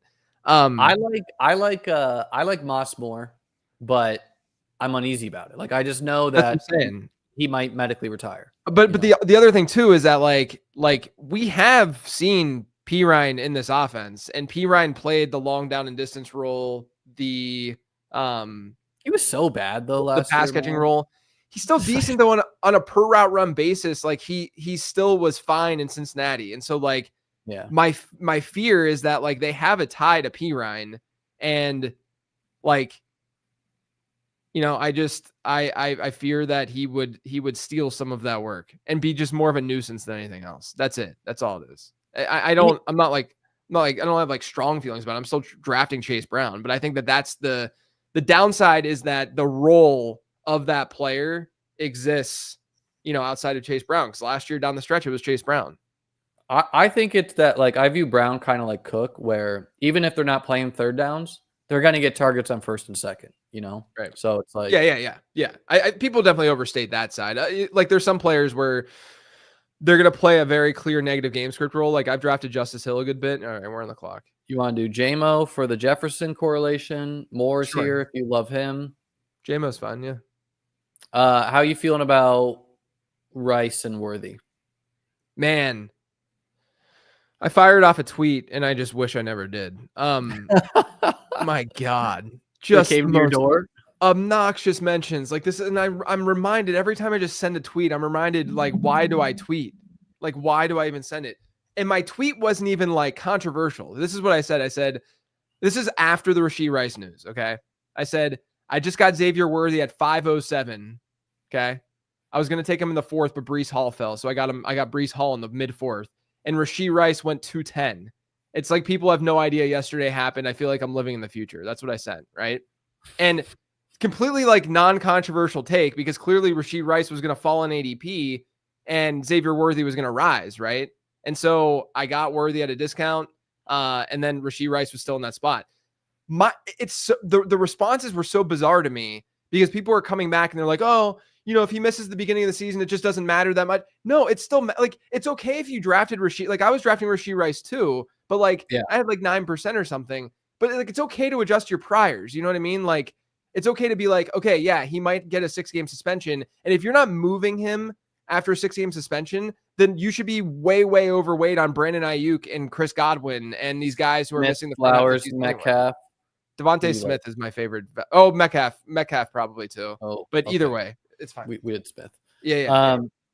I have a sort. Those are my ranks. How I'm sorting them. I was just sort by ADP for the most part on here. So I updated my ranks today, and I have Rice ranked one spot behind Worthy, still at the 3-4 turn, where like I think Rice is gonna make it to the 4-5 turn here. That's what I think But if, too. Yeah. but if that's all, if he only makes it here, then I don't care, right? Because we're just getting like unique combos taking him here. Yeah, If that's he fair. makes it here, okay, now I gotta drop him, because if you can get him a full round later, then no. What And I don't. what kind of suspension do you think he would need to drop to the late fifth? Do you think if he gets a 6, he would drop there, or do you think like that's what I'm trying to go through right now and thinking about, because like I think 4 to 6 is what's going to happen with Rashee Rice. I'm not in the 2 to 3 camp that some people are. I think it's going to be 4 to 6. Drew Davenport, the legal guy on Twitter, and he had a thread, and in there, to be clear, one of the Chiefs beats said that the team's hearing 2 to 4.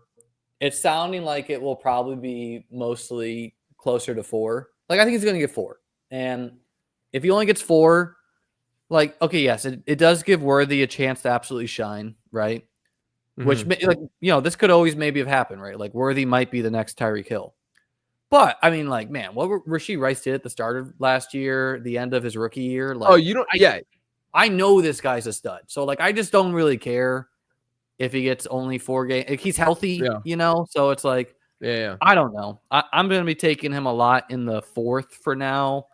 But something I do know is that you give the market enough time, they're going to do some stupid stuff. And so, like Ayuk, I really feel like a lot of stuff was priced in. Is he going to start going behind like Keon Coleman? Like, I just, that seems like a hard line to me. Yeah, no. I agree. I mean, the thing though with Rice, again, going back to like that tweet and stuff like that, like I think that if the logic is that, because we all know playoff weeks matter so much more and they're weighted so much more and all that stuff.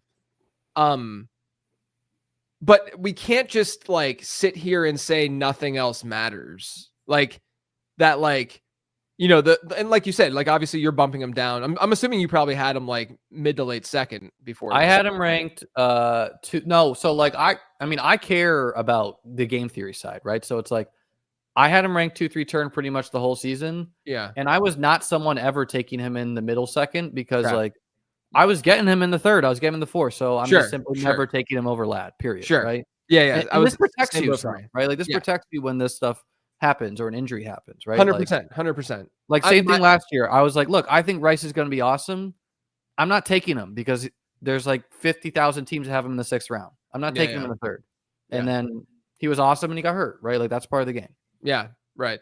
I mean, it's just funny that like all of a sudden I'm like defending Xavier Worthy when he's literally, when I published my draft guide on July 1st, he was a player to avoid. He was a player to avoid in the draft guide. And it's like, I can't win no matter what I say about it. But to me, the fear I think with Rice and Worthy in this situation, and this is the pro Worthy argument, is that Worthy being a 2nd-year ascending talent, who I don't think is ever going to be a guy who I don't think he's the next Tyreek Hill, but I liked him as a prospect.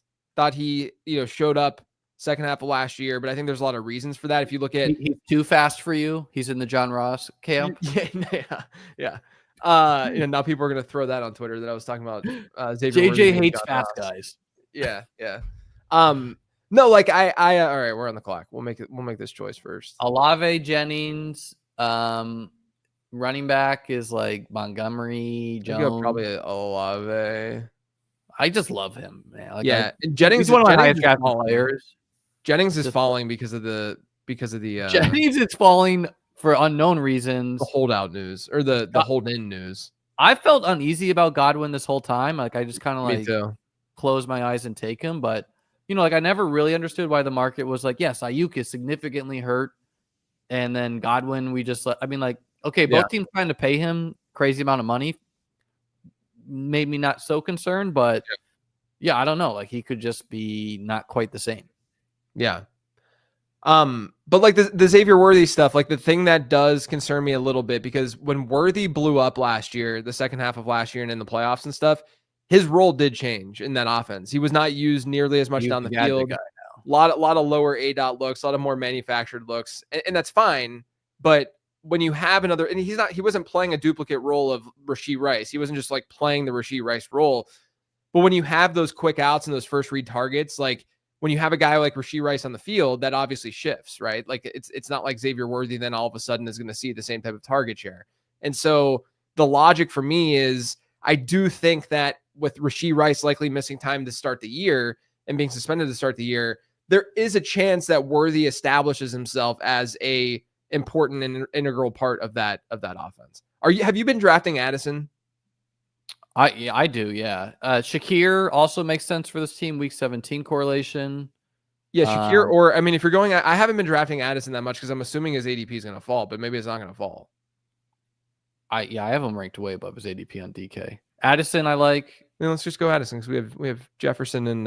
I don't think I think the market kind of knew. Like it seems like Addison's getting 3 games and it might go down to 2, and it just seems like. Yeah, I was talking about this on my stream with a dude who was like saying like I think Addison could fall half a round after it gets announced because people just react to the actual news happening. You're so right. Like we've seen time and time again, news is not banked in. I mean, right. To close out the Worthy stuff, it's like I see it both ways. Where he also like you know if the football field was 5 inches wider, he also has like 6 more touchdowns last year. Yeah. 6 40-yard bombs he narrowly missed. So yeah, and Mahomes actually was not that great last year on deep balls. I so like people are like overstating that now, right? They're like, oh, Mahomes. They probably are. They probably are. I just mean from the standpoint of like how people generally view Mahomes. But yeah, I mean, like it's fair. My main point is that like we should be adjusting. The guys should be closer together, Rice and Worthy. However you want to do like.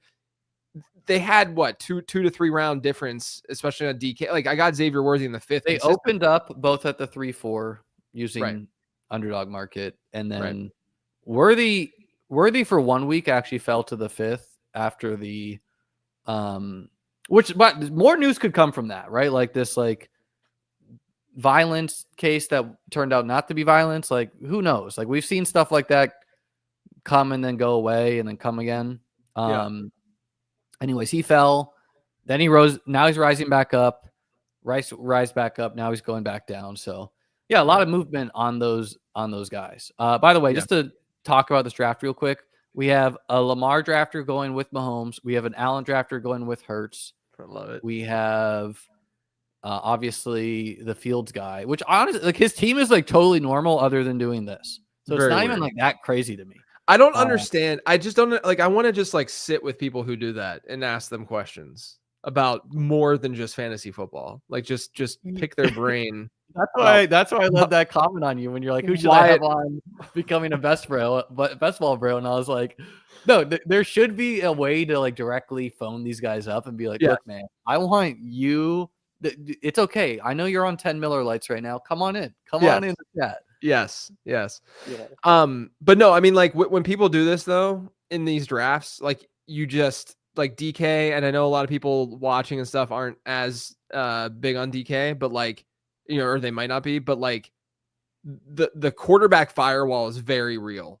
Like you can get screwed if you don't reach, and we're at least like our baseline is set, having gone 2 running backs the way that we did. This is another reason why I don't mind going like a little bit more robust at the position, just because definitely on DK, like because you can build like this and have a really good set of wideouts and then feel good about an elite group of wideouts, right? Like exactly. Olave and Addison in the 6th and then 7th, feeling good like about reaching for that quarterback and reaching like around for the quarterback. And that's why those quarterback ADPs though keep rising, is because of that exact reason.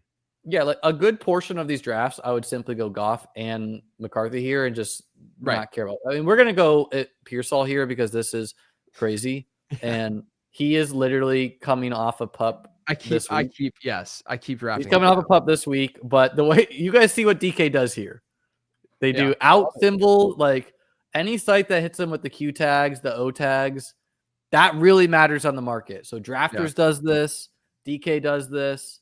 This is like I generally advise to break ties towards running backs, the softer the platform.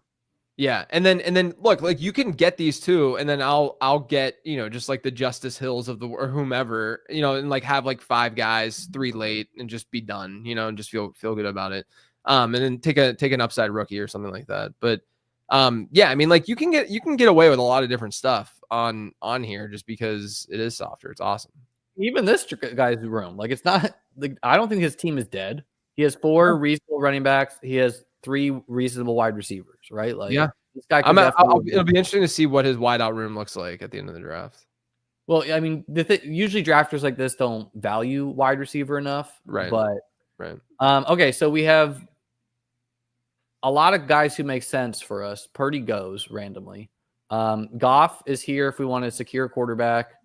I know it's so tempting to go like Igbuka or something. I think you just got to take a quarterback. And yeah, I'm down with that. Yeah. I'm down with that. I'm even gonna throw JJ, who randomly goes like much higher on DK. Yeah.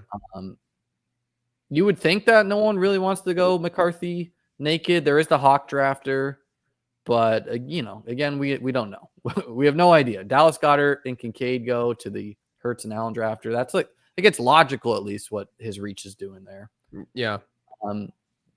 So our team so far: Jefferson, JT, Chase Brown, Jameson Williams, Devonta Smith, Olave, Addison, Ricky Pearsall, Jared Goff. Feels good. Solid. Who are the name 3 offenses where we could look back on the season and be like, wow, those guys kind of like 3 cheap offenses. So like to me, like the Panthers come to mind, who could really surprise this year. Panthers are one. They're just an easy one, right? They're an easy one to say. Yeah, I'll throw New England out there as another.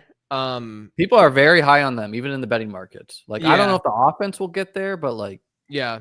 And the Jets and Dolphins could just be bad, Yeah, I'm gonna. I don't know. This is off the dome. So maybe this is stupid. I haven't thrown this take out there that much. This is a great channel to just riff off takes. No one watches this stuff. I think the market is making way too many assumptions about Aaron Rodgers and the Steelers. Like negatively or I think that they're thinking about it way too negatively. Like yeah, I agree. Like when everyone just like, yes, Arthur Smith's MO is run heavy offenses, but he's also done that from the like, look at what he's worked with at quarterback and look at his personnel that he's had, right? So he's Ryan Tannehill with Derrick Henry. Okay, what are you going to do? And then he goes to Atlanta. He has Matt Ryan. They were actually really high in pass rate the first year he was in Atlanta with Matt Ryan, and then they switched over to being more run heavy. Look at the quarterback play and look who they had. And then look at what he's had in Pittsburgh, what he had in Pittsburgh last year. It's not that surprising that they've been really run heavy. Now, I do think that's where they lean naturally, this scheme that he runs. But I also, and Aaron Rodgers usually is a more methodical, slower paced quarterback in the way that he operates his offenses. But even still, I think we're going to see a higher pass rate than what's mostly being projected. And so like in that offense, like we kind of know where these looks are going to go. DK Metcalf could see a high target share, the tight ends, and then the running backs and stuff, right? And so, and there's not really that, like, I don't think Calvin Austin is that reliable enough of a wide receiver too. And so the way I think Pittsburgh could be like, you look at where these quarterbacks go in these drafts on DK, and then you look at where Aaron Rodgers ends up going, because he'll go after Geno, he'll go after that Cam Ward and all that, and he goes closer oftentimes to like Anthony Richardson and Daniel Jones than he does the actual like full-time starters, when he should be a full-time starter this year. I'm gonna take Ayuk here just because I can't help myself. Yeah. What I've been saying on Rodgers is that the other thing people aren't really considering is he was not supposed to be ready week 1 last year. That's what I'm saying too. Yeah. He was not supposed to be on the field. So getting regression from like, just, we've seen this a lot where players play with the Achilles, they're not good. So I could see this for Kirk Cousins too. And then, like a year removed from that, maybe he's simply good, right? Yeah, so right. Like, I can see a twilight year. I'm not saying that's a lock at all, right? I'm just saying that like we're thinking very bad. Yeah, we're thinking about this in terms of probability, and I'm just saying that like the assumption being made right now is that he's dust, and I don't want to just simply make that assumption just because it's an easy thing to do. I think we should just kind of like rip a quarterback here. We need to. I usually Jordan Love is my like. Jordan Love. I love the Packers passing game. Me too. I am so into the Packers. I get so much Jordan Love.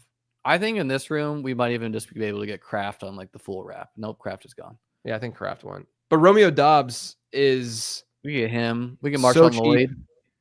Romeo Doubs is one of those players that like it's so unsexy, but on this platform he goes so late. I was actually talking to Levitan about this because he's going to be the guest on Wednesday for Becoming a Best Ball Bro, and ETR has Dobbs like 25 spots ahead of ADP. My stuff has him really far ahead of ADP. And then you can get Dontavian Wicks at the end of the draft, Into him. Yeah. which he'll rotate in at times. And if there's an injury, we know he can have some upside too. So like, it's just a really easy team to stack. And they're going to throw the ball a whole lot more. I mean, I looked at this. I'm doing a regression episode, a regression episode dropping tomorrow. There have been 36 teams since 2011 that had between a 45 or a 46 and 50% pass rate. The Packers were right in between that last year at like 47 to 48%. All but 6 of those teams saw an increase in pass rate the following year. And so like, and people are citing like Malik Willis numbers, like yeah, right. I mean, like it was a really hurt week 1. Like that's when they were run heavy. Matt LaFleur's offenses have averaged a 56.3% pass rate since he got to Green Bay. It was 47% last year. It was like 47 to 48%. Like it was not a normal year for Green Bay at all. Pass rate over expected was minus 8.3%. Like they're going to throw the ball more this year. And best ball's the perfect environment to draft those dudes, right? Like season long's a pain in the butt with those guys, but like Jaden Reed's going to get his. Matthew Golden will probably really heavy on Reed. I think Reed's one of my highest drafted guys. I like Golden too because I feel like he's coin flipping for like the one. Like, how do you feel about Marshawn Lloyd? I'm doing it again. Are you doing? Oh, I'm doing it. Yeah, I've been doing it a lot. Yeah. I mean, like the other thing is like people just assume it's going to be the Josh Jacobs show. Historically, it's not been for LaFleur. Historically, it's been these 2 running back rooms, and so I like the Lloyd bet. Yeah, and the other thing too is I know that other people have thrown the other running backs out there as like, no, this is the handcuff. This is I mean, number one, if Josh Jacobs got hurt, it wouldn't be a full blown, bell cow situation. But Marshawn Lloyd's skill set really does complement Josh Jacobs. Like Marshawn Lloyd came out as a good complement, speedy guy, good acceleration, can catch the ball to the backfield decently. Like he's a good complement to what they have in Josh Jacobs. So if he's healthy, I think he's the most talented player outside of Jacobs on that roster by far in the backfield.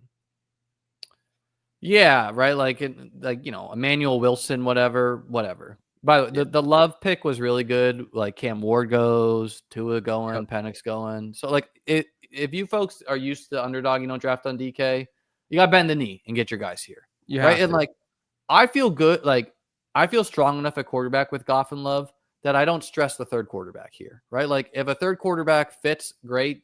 But this is not like where I'm like, oh, I got to take Tyler Shuck now. Right. Because otherwise I won't have a third. Like I don't need to check that comfy box every time. There's also the Jackson Dart emergency is always there on DK too. For whatever reason, he always goes around like 18. And I'm a never Russ guy, so I'm taking. Yeah, I mean, what are the odds that Jackson Dart is not starting during the playoff weeks for the best? So running back is Garendo, Ray Davis, Isaiah Likely's there. Who you liking? Garendo fits. We can just go nuts with San Fran. It doesn't matter for me. I mean, Berg feels good. You want to do Garendo? Let's do Garendo. I like Garendo a lot. I don't really understand why the market has him. Like he's one of the highest upside, right? If not the highest upside backup that's most likely to see the field, right? Yet he goes after, like Trey Benson usually and et cetera. Yeah. What are the tight ends on the board right now? Ferguson, Likely, Jonnu. So yeah, getting one of these 2 guys feels pretty good to me, but. Yeah, I haven't gotten a ton of Likely, and I feel I'm scared about it. He's a good fit on this team with us having Love. That's true. Like you feel you're too light on Likely? I feel like I'm light on Likely. Yeah. I don't know. He just has a skill set that fits best ball at worst, right? Yeah. At the same time, Lamar did throw 41 touchdowns. Like that's got to go down. Right? Yeah. It's got he had an unsustainable touchdown rate. Berg goes. So I think Ray Davis. I'd say either Ray Davis or Likely. Yeah, me too. I think we'll just take Likely. Why not? It's your 20. We're getting the week 17 with Love. Like I really like getting Ray, but he feels like the tail end of a tier too. But we need the tight end more, I think. And again, we get the the Love likely Wicks, Love likely Dobbs, something like that. Yeah. Who? Let's talk about the running backs in this range.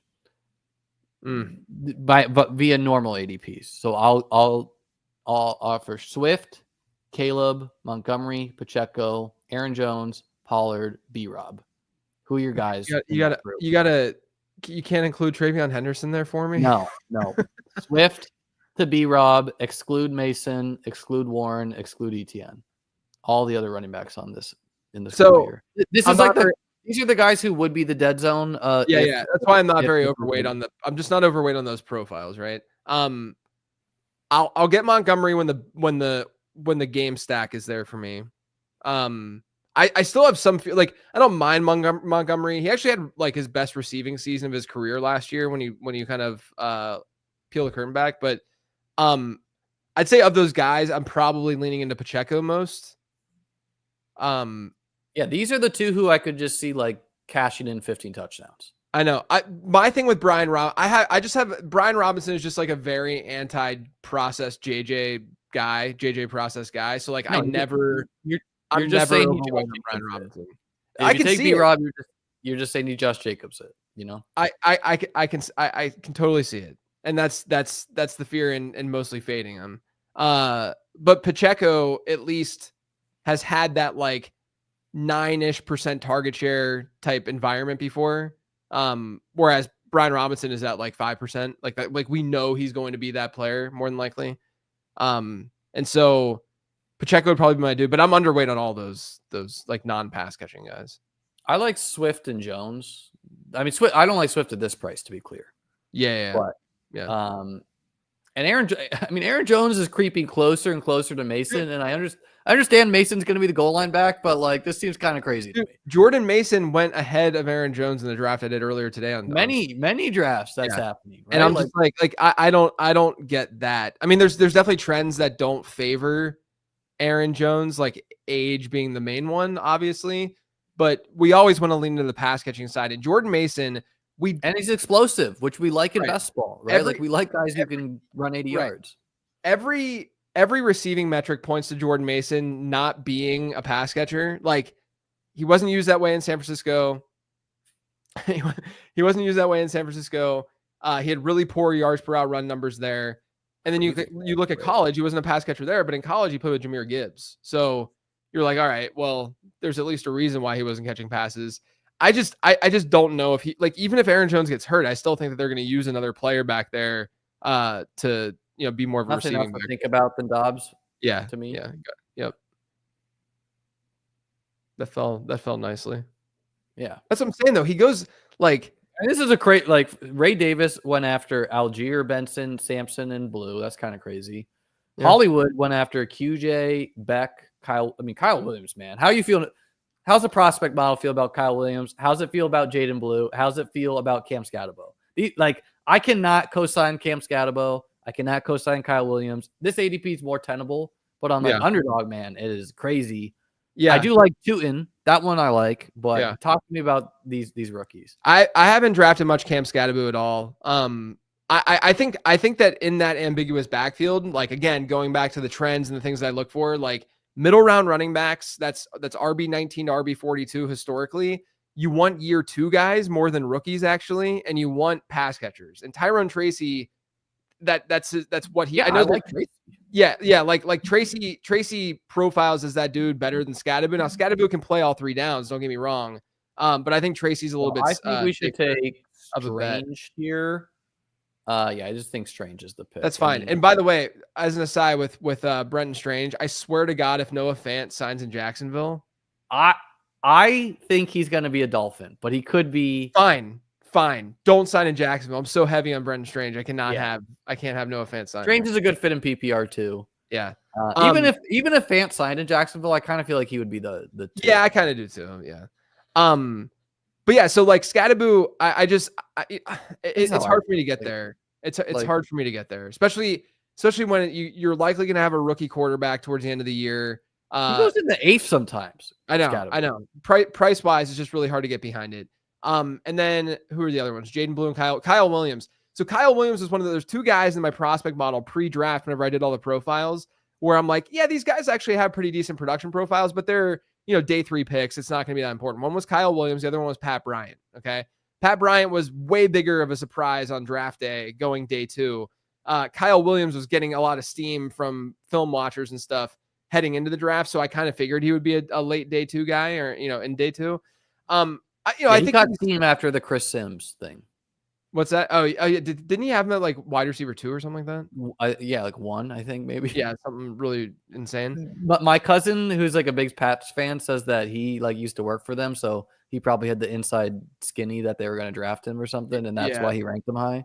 Yeah. Little chicken or the egg there. That's funny. But like I think Williams is solid. Kind of a weird profile because he had just as good of like. He goes like next to Pittman in draft sometimes. Like yeah.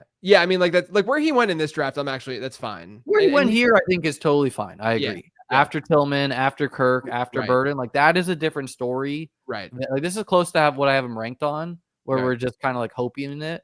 But like he goes straight in the 11th on Underdog. Yeah. I mean, I can't get behind that. But he and obviously I've been mostly just drafting on DK this season. So with Williams, good route runner. I think he's a solid player, but he doesn't have a profile that screams like stud, right? So I'm not gonna be like super into him, but I'm not fading him. And I like Drake May a lot rather. So I've just naturally gotten some Kyle Williams based on that. I like May too. I just think that like, Matt Collins is probably going to play. Douglas is probably just straight up ahead of Kyle Williams. Like if Kyle Williams hit, he's a big hit to me, right? So like, sure. But it just seems like the market is very confident that that's occurring. Yeah, no, I don't disagree there. Jaden Blue, the model actually really likes Jaden Blue. Because does it like him in the 10th round, or does it like, this price is fine to me. Price right there makes sense. Like I think Blue should be going around where he went there. Yeah, here is fine, but there was a time where he was going. I think the lazy narrative is driving his price down a little bit recently. Like that's obviously.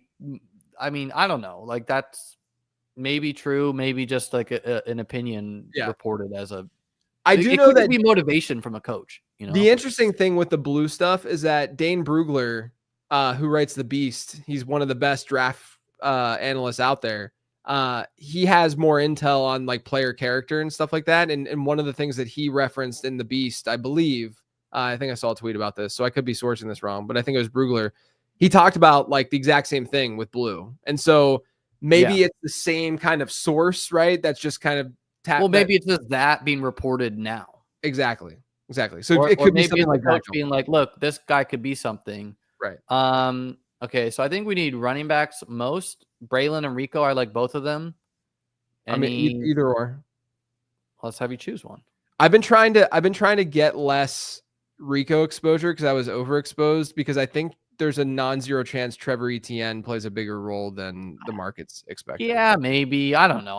I'm not worried about I understand that's been a popular opinion right now, but like, I mean, Rico was just to be fair. I don't know what people are saying about it, but I've had that general stance like beyond what folks are saying. I mean, if you look at number one, I've mostly faded Chuba. Okay, so like that's the thing. It's like I actually like Chuba, but there are very reasonable outs to just like Dowdle being the 1B or like the 1A even the rusher. I think there's a lot of Trevor. I have a lot of fear with Chuba, and so I'm trying to get. And I like Carolina's offense, so I've been just trying to throw darts at both of the guys in the backfield.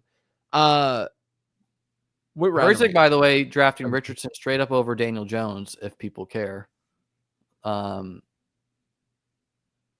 So I think this team needs a third tight end. There's Arroyo.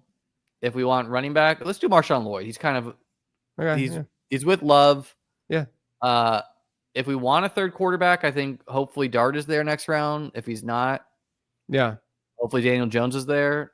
If he's not, we're going 2 quarterbacks, and that's fine. So here's the thing in Chuba. I did a study looking at these middle round running backs, and every year I'm writing about how important target share is for these players. But it's especially true for middle round running backs because it's a differentiator for those guys, right? Early rounds, everyone other than Derrick Henry is getting decent target shares, and Jonathan Taylor, right? But when you get in the middle rounds, that's a true differentiator. Like some guys literally don't get anything, and some guys get a ton from a target share perspective. And the guys who get a ton of target share, they outperform expectation at such a better rate than the guys who don't, right? And so my question this offseason for the draft guide was, what are the things that we should be looking for to help project target share, not just fantasy production, but target share? And one of the things that was pretty sticky was especially when you look at the extremes, was yards per out run, previous season yards per out run. And if you look at middle round running backs since 2014, the dudes who had yards per out run rates below 0.7 have never had a double-digit percentage target share the following season. And even if they had a double-digit percentage target share that previous season. So Chuba last year was at a 12% target share. This year, he gets like a 0.5 something yards per out run rate. So this year, I don't know if we can confidently get him over that 10% mark. And then if you look at what Carolina did from a team personnel standpoint, they get Rico Dowdle, who's that 3-down guy who can play pass catching role. Trevor Etienne is literally that. Like that is what he did in college, and that's what he's going to do in the NFL. And to me, when you look at what you're saying, he's a pass catching guy, he's like Theo Riddick 2.0, Trevor. Not even that. He's more of a like I mean, this is probably lazy because maybe like an Ito Smith type. I don't know if you guys remember Ito Smith. He played for Atlanta. But like, you know, he's a guy who can play that role for sure. And then last year, you know, I always get scared, and this is the same thing we talked about with Chase Brown. I get scared when a player had a really, really crazy backfield share that was relatively or sort of based on just the default because there was nothing else back there, right? And so like that happened with Chuba Hubbard when Jonathan Brooks. Kind of happened with Rico too, though. Sure, yeah, 100%. I don't think Rico Dowdle is like a special running back, and you're also not spending a 5th round pick to get Rico Dowdle. You know, but I mean, is it not egregious? Like this guy's going to pick 190, average 13 points per game, right? Like you're preaching. I have like 18% Rico Dowdle, right? I think it's a good bet, man. Like, you know, mix him in. Go Rico and Trevor sometimes. Like that's totally fine to do, right? Like think of the Kyron Williams year. If you went Kyron and Zach Evans, you were laughing all the way to the bank. Who cares that Zach Evans sucks, right?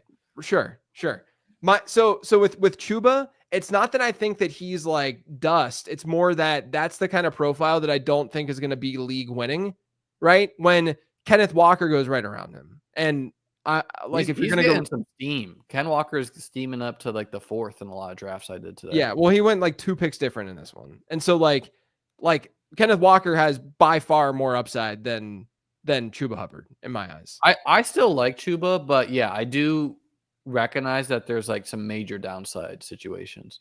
So I don't really take Chubb, but I don't either. Yeah. This is kind of, you know, ADP of 170. We're at pick 214 right now. That's fine. Kind of feels like a good time. You're $20, my man. It's your $20. This is our $1 million, JJ. You're getting 50% of this. If this team wins, we'll have this video up. Yeah. Last 2 picks, definitely one is a tight end. Honestly, we could go 4 tight end on this team. Totally fine, I think. But I think we're going to take Wicks first and then just take a tight end next. Yeah, that's generally like Tyler Higbee might be. Oh no, he already got drafted. He's gone. I like Higbee a lot. Yeah, me too. I have a ton of Higbee. I mean, maybe the rookie is good, Ferguson. But I mean, when Higbee returned, he was smashing to end the year. Yeah. I see Chad talking about Kenneth Walker's injury prone and blah blah blah blah blah. Like I get it, guys. I know. I'm aware. I'm just saying that pure upside case, Kenneth Walker has a top 5 ceiling in this offense in this situation. I don't think that's happening with Chuba Hubbard. When Jonathan Brooks was healthy last year, those like 2 games, right? Like they were inserting him. We even get 2 as someone that had a lot of Brooks. I think it's like 1 full game. But in that game, like he all of the high value touches were going to Jonathan Brooks. Oh my God, Wicks goes out of nowhere. Okay, so I kind of think now, does Dalton Schultz do it for you? Noah Fant, Conklin, Theo Johnson. I mean, on this build, Schultz makes more sense probably. Yeah, I think so, and I think honestly, like, so our team right now is a 2-6-8-3. Jefferson, JT, Chase Brown, Jameson Williams, Devonta Smith, Chris Olave, Addison Pearsall, Goff, Ayuk, Love, Garendo, Likely, Dobbs, Strange, Braylon Allen, Marshawn Lloyd, Nick Chubb, Schultz. We get the Chubb-Schultz correlation. I mean, I think for this, like, obviously a third quarterback would make sense, but there is none. So I kind of think fourth tight end is fine. Like, yeah, we have Ayuk, but we also have Jefferson, and like we have Pearsall, which should offset Ayuk. Addison, who cares? Like Olave should be playing to start the season. So yeah, I don't know. I think there's a lot of things you could do with this last pick, but I do think fourth tight end is kind of how I lean. That's fine. Sorry, back to you hating on Ken Walker. Yeah, no, I love Ken Walker this year. I know. Love him. Yeah, no, I don't know. The Chuba thing, I just like, it's just a stance I have based on my research at the end of the day. Like when we do this stuff, we're obviously looking at it through a lens of probability. He is dead zone priced a little bit too, right? Like where if he fails, you're like, oh, this is Mike Davis-y. But he's also been so good, man. Like this guy. But like, the problem this is why I like he has so many targets last year. So like I get the bad target per out runs, but like he was getting them. Yeah, but the issue though, the issue I have again is that they bring in competition at running back where they're like those running backs can do that. They also drafted Ted McMillan, and when you project target share, he's gonna take there's 100% pie, right? And like that's the way that's how it goes down. So I would not be shocked if Chuba's more in like the 8% target share range, which is not I mean, that's just 75% of what he had last year. And then if they mix things up a little bit more on the ground to keep him fresh, which again, when Jonathan Brooks came in last year, he was getting some of those high value touches. I don't think that it's a lock that maybe at the beginning of the season, but I don't think it's a lock that the Panthers just want Chuba Hubbard to carry, like to own 80% of the backfield. Like I could see him losing work. And if he loses work, that's not an insignificant thing to happen. Yeah, I don't understand why Rico's gotten so cheap. I'm not really doing the Trevor thing yet, but I'll be closely paying attention to see if he gets any buzz at least. I think that's fair. Yeah, I'm not like going ham with it. I'm just trying to sprinkle a little bit more because I've been heavy on Dowdle, and I don't know. It's a scary stance to have because I like Chuba and I think he's good. He was really productive in college, but it's just one of those things where I'm trying to look and read between the lines of like what he did, where he was sort of more deficient, and what the team ended up doing. How do you feel about the Mason Taylors, the Arios, the Fergusons? How do you feel about these guys? AJ Barner, and any appeal to you? AJ Barner was pretty good last year. I mean, I haven't drafted him yet. I don't know if I'd much rather take a chance in Arroyo just because he had a decent enough pass catching profile and good athleticism profile. I've taken Mason Taylor at times, but mostly just as a stack. I'm not like, I thought Mason Taylor was kind of overrated as a prospect. His yards per out run rate, which is one of the main inputs in the model, in the tight end model, his career yards per out run was in a range where since 2015, we've literally never seen like a significant hit from a tight end in his range. So, and it's like the Jets. I mean, like I know we had that magical Cole Kmet year, but like, I mean, is Fields going to be really doing that? No, I mean, like, look, Mason Taylor could finish as the number 3-ish target on that team this year, but it's a low volume offense. We know that will be likely.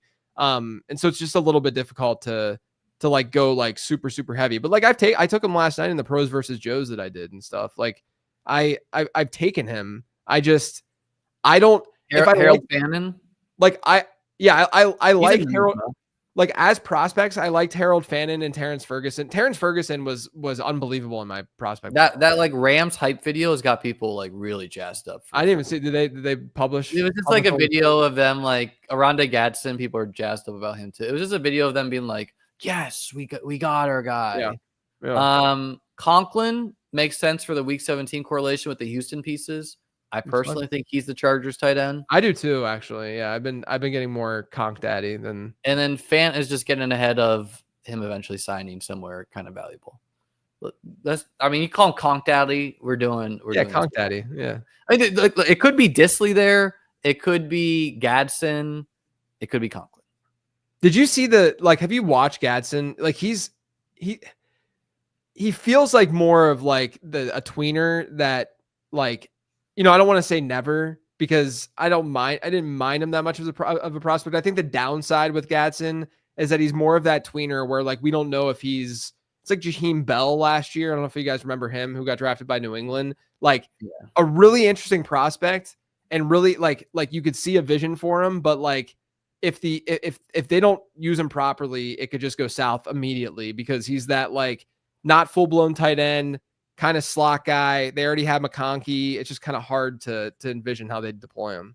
I'm seeing Chargers videos of him like running downfield. That's all I know about the man. I mean, I personally just think it's like Conklin's done this for like 500 years in a row, where he just gets like 80 targets a year. Yeah, he's going to be reliable. He's almost never drafted, which is like valuable. Yes. Yeah. Right. Yeah. Like we care about that. Yep. Right. Like most of the like 4 tight end rooms like that we did, they're going to be closer to like how Herzig did it, like Ferguson and Fannin taking upside shots at rookies. Like people are not doing it with the Schultz Conklin. Right. Like that's me and JJ got that market on lock. That is the most 5 condom finish to a draft I've ever seen in my life. Yeah. Dalton Schultz and Tyler Conklin. Nick Chubb for good measure. The team, it's 2 quarterback, but I like building teams like this where you have like Goff and Love. Either of these guys could be like QB5 with like a good, good touchdown rate season. Yeah, they throw 40 touchdowns. Boom, you got the QB7, whatever.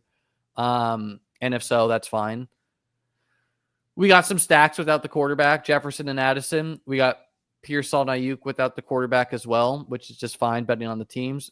Jefferson, JT, Chase Brown and JT obviously doing a lot of lifting for us, but we got 4 upside darts. I like the team overall, Yeah, it's solid.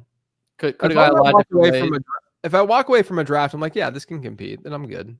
Yeah. I mean, we got a lot of week 17 correlation here too. We didn't end up with a cult for I know we only have Strange. I don't know what I'm talking about. I thought we had with JT. All right, JJ. Well, thanks for jumping on here. Don't want to keep you up too much later. Yeah. Let the people know where they can catch your stuff. Because the funny thing is, folks, that like JJ is one of the biggest fantasy pods ever. But he's new to YouTube, so yeah, I haven't done a ton on YouTube. His YouTube's growing, so like let people know. Me and Mr. Kitchen, yeah, we do our show now every Thursday. That's been a lot of fun doing that. But yeah, I'm on YouTube now at Late Round FF, but you can check out all my stuff over on lateround.com. The draft guide's available. If you guys are into like game theory and not just player takes only, like that's the differentiator of this draft guide. Like 80% of it is like deep research for ADP trends and stuff like that, and like game theory and thinking about the game a little bit differently. And so, I'm not the analyst that just kind of gives out rankings and just says, okay, bye. I like to explain things. So check that out. The podcast is on there too, lateround.com. Yeah, this is not clear if this guy's saying YouTube is going to be big or your YouTube. Yeah, and like in like 2 years where you have 100,000 YouTube subscribers and I've lost 1,000, I'll be like, there was a time though when I was bigger than it's such a different platform, and it's such a like. Of course, there's an advantage of like having an established audience and stuff, but it's not as like snap of the fingers as people would think. Like having a big podcast or like a big following on Twitter or anything like that. Like it's still you gotta grind for the growth and stuff. And we haven't been as like focused as we probably should be, but I think with just like us kind of feeling out where the business is at and stuff, we're gonna put a little bit more resourcing to it and stuff. Yeah, my content's like all live streams, which is the worst for growth. Like, don't replicate that. And so I'm trying to do more. Like these are the running backs you need, or like I did a video on like these are the riskiest guys in fantasy. It's just tough. Like that's what I told Kit, because like that's not my like brand and that's not my bread and butter. Like I'm not just doing like the clickbaity kind of like that type of content. But I told Kitchen, I was like, look, if we're going to do the late round fantasy football show, that's the show where we can kind of take the generic headline type stuff, make that as the show for that. And I think for you, just like videoing yourself doing what you do for Apple, just like making, do you upload those to YouTube? The way the podcast is done, it's difficult to do it because it's a RSS feed or whatever. It's a boom, boom, boom, boom type show. And then the other thing too, that people probably realize, but haven't like, it's not like I articulate it, but like in season, I'm doing like 6 shows a week, right? Or at least 5 shows a week. But in season, like 15 transaction show where I'm giving like ad drops and buys and sells and stuff. Like if something, I record it on Monday, I write it all up and I record it on Monday, and then Monday Night Football happens. So oftentimes I'm re-recording stuff based on what happens in that game. Like there's no better feeling than when no injury happens on Monday and like no crazy thing happens on Monday Night Football, because then I can just go to sleep, right? So like it's just more of a process in order to get it out on Tuesday morning, which everyone's come to expect. So I've always just done audio for the solo shows I do, but like late round perspectives or becoming a best ball bro, all that stuff is on YouTube now. Cool. Well, this was my 20th DK Millie. So folks, when you see LP Murphy number 20 at the top of the leaderboard, just remind me. I'll send JJ his 500K. Or no, 1 million actually. It's $2 million to first.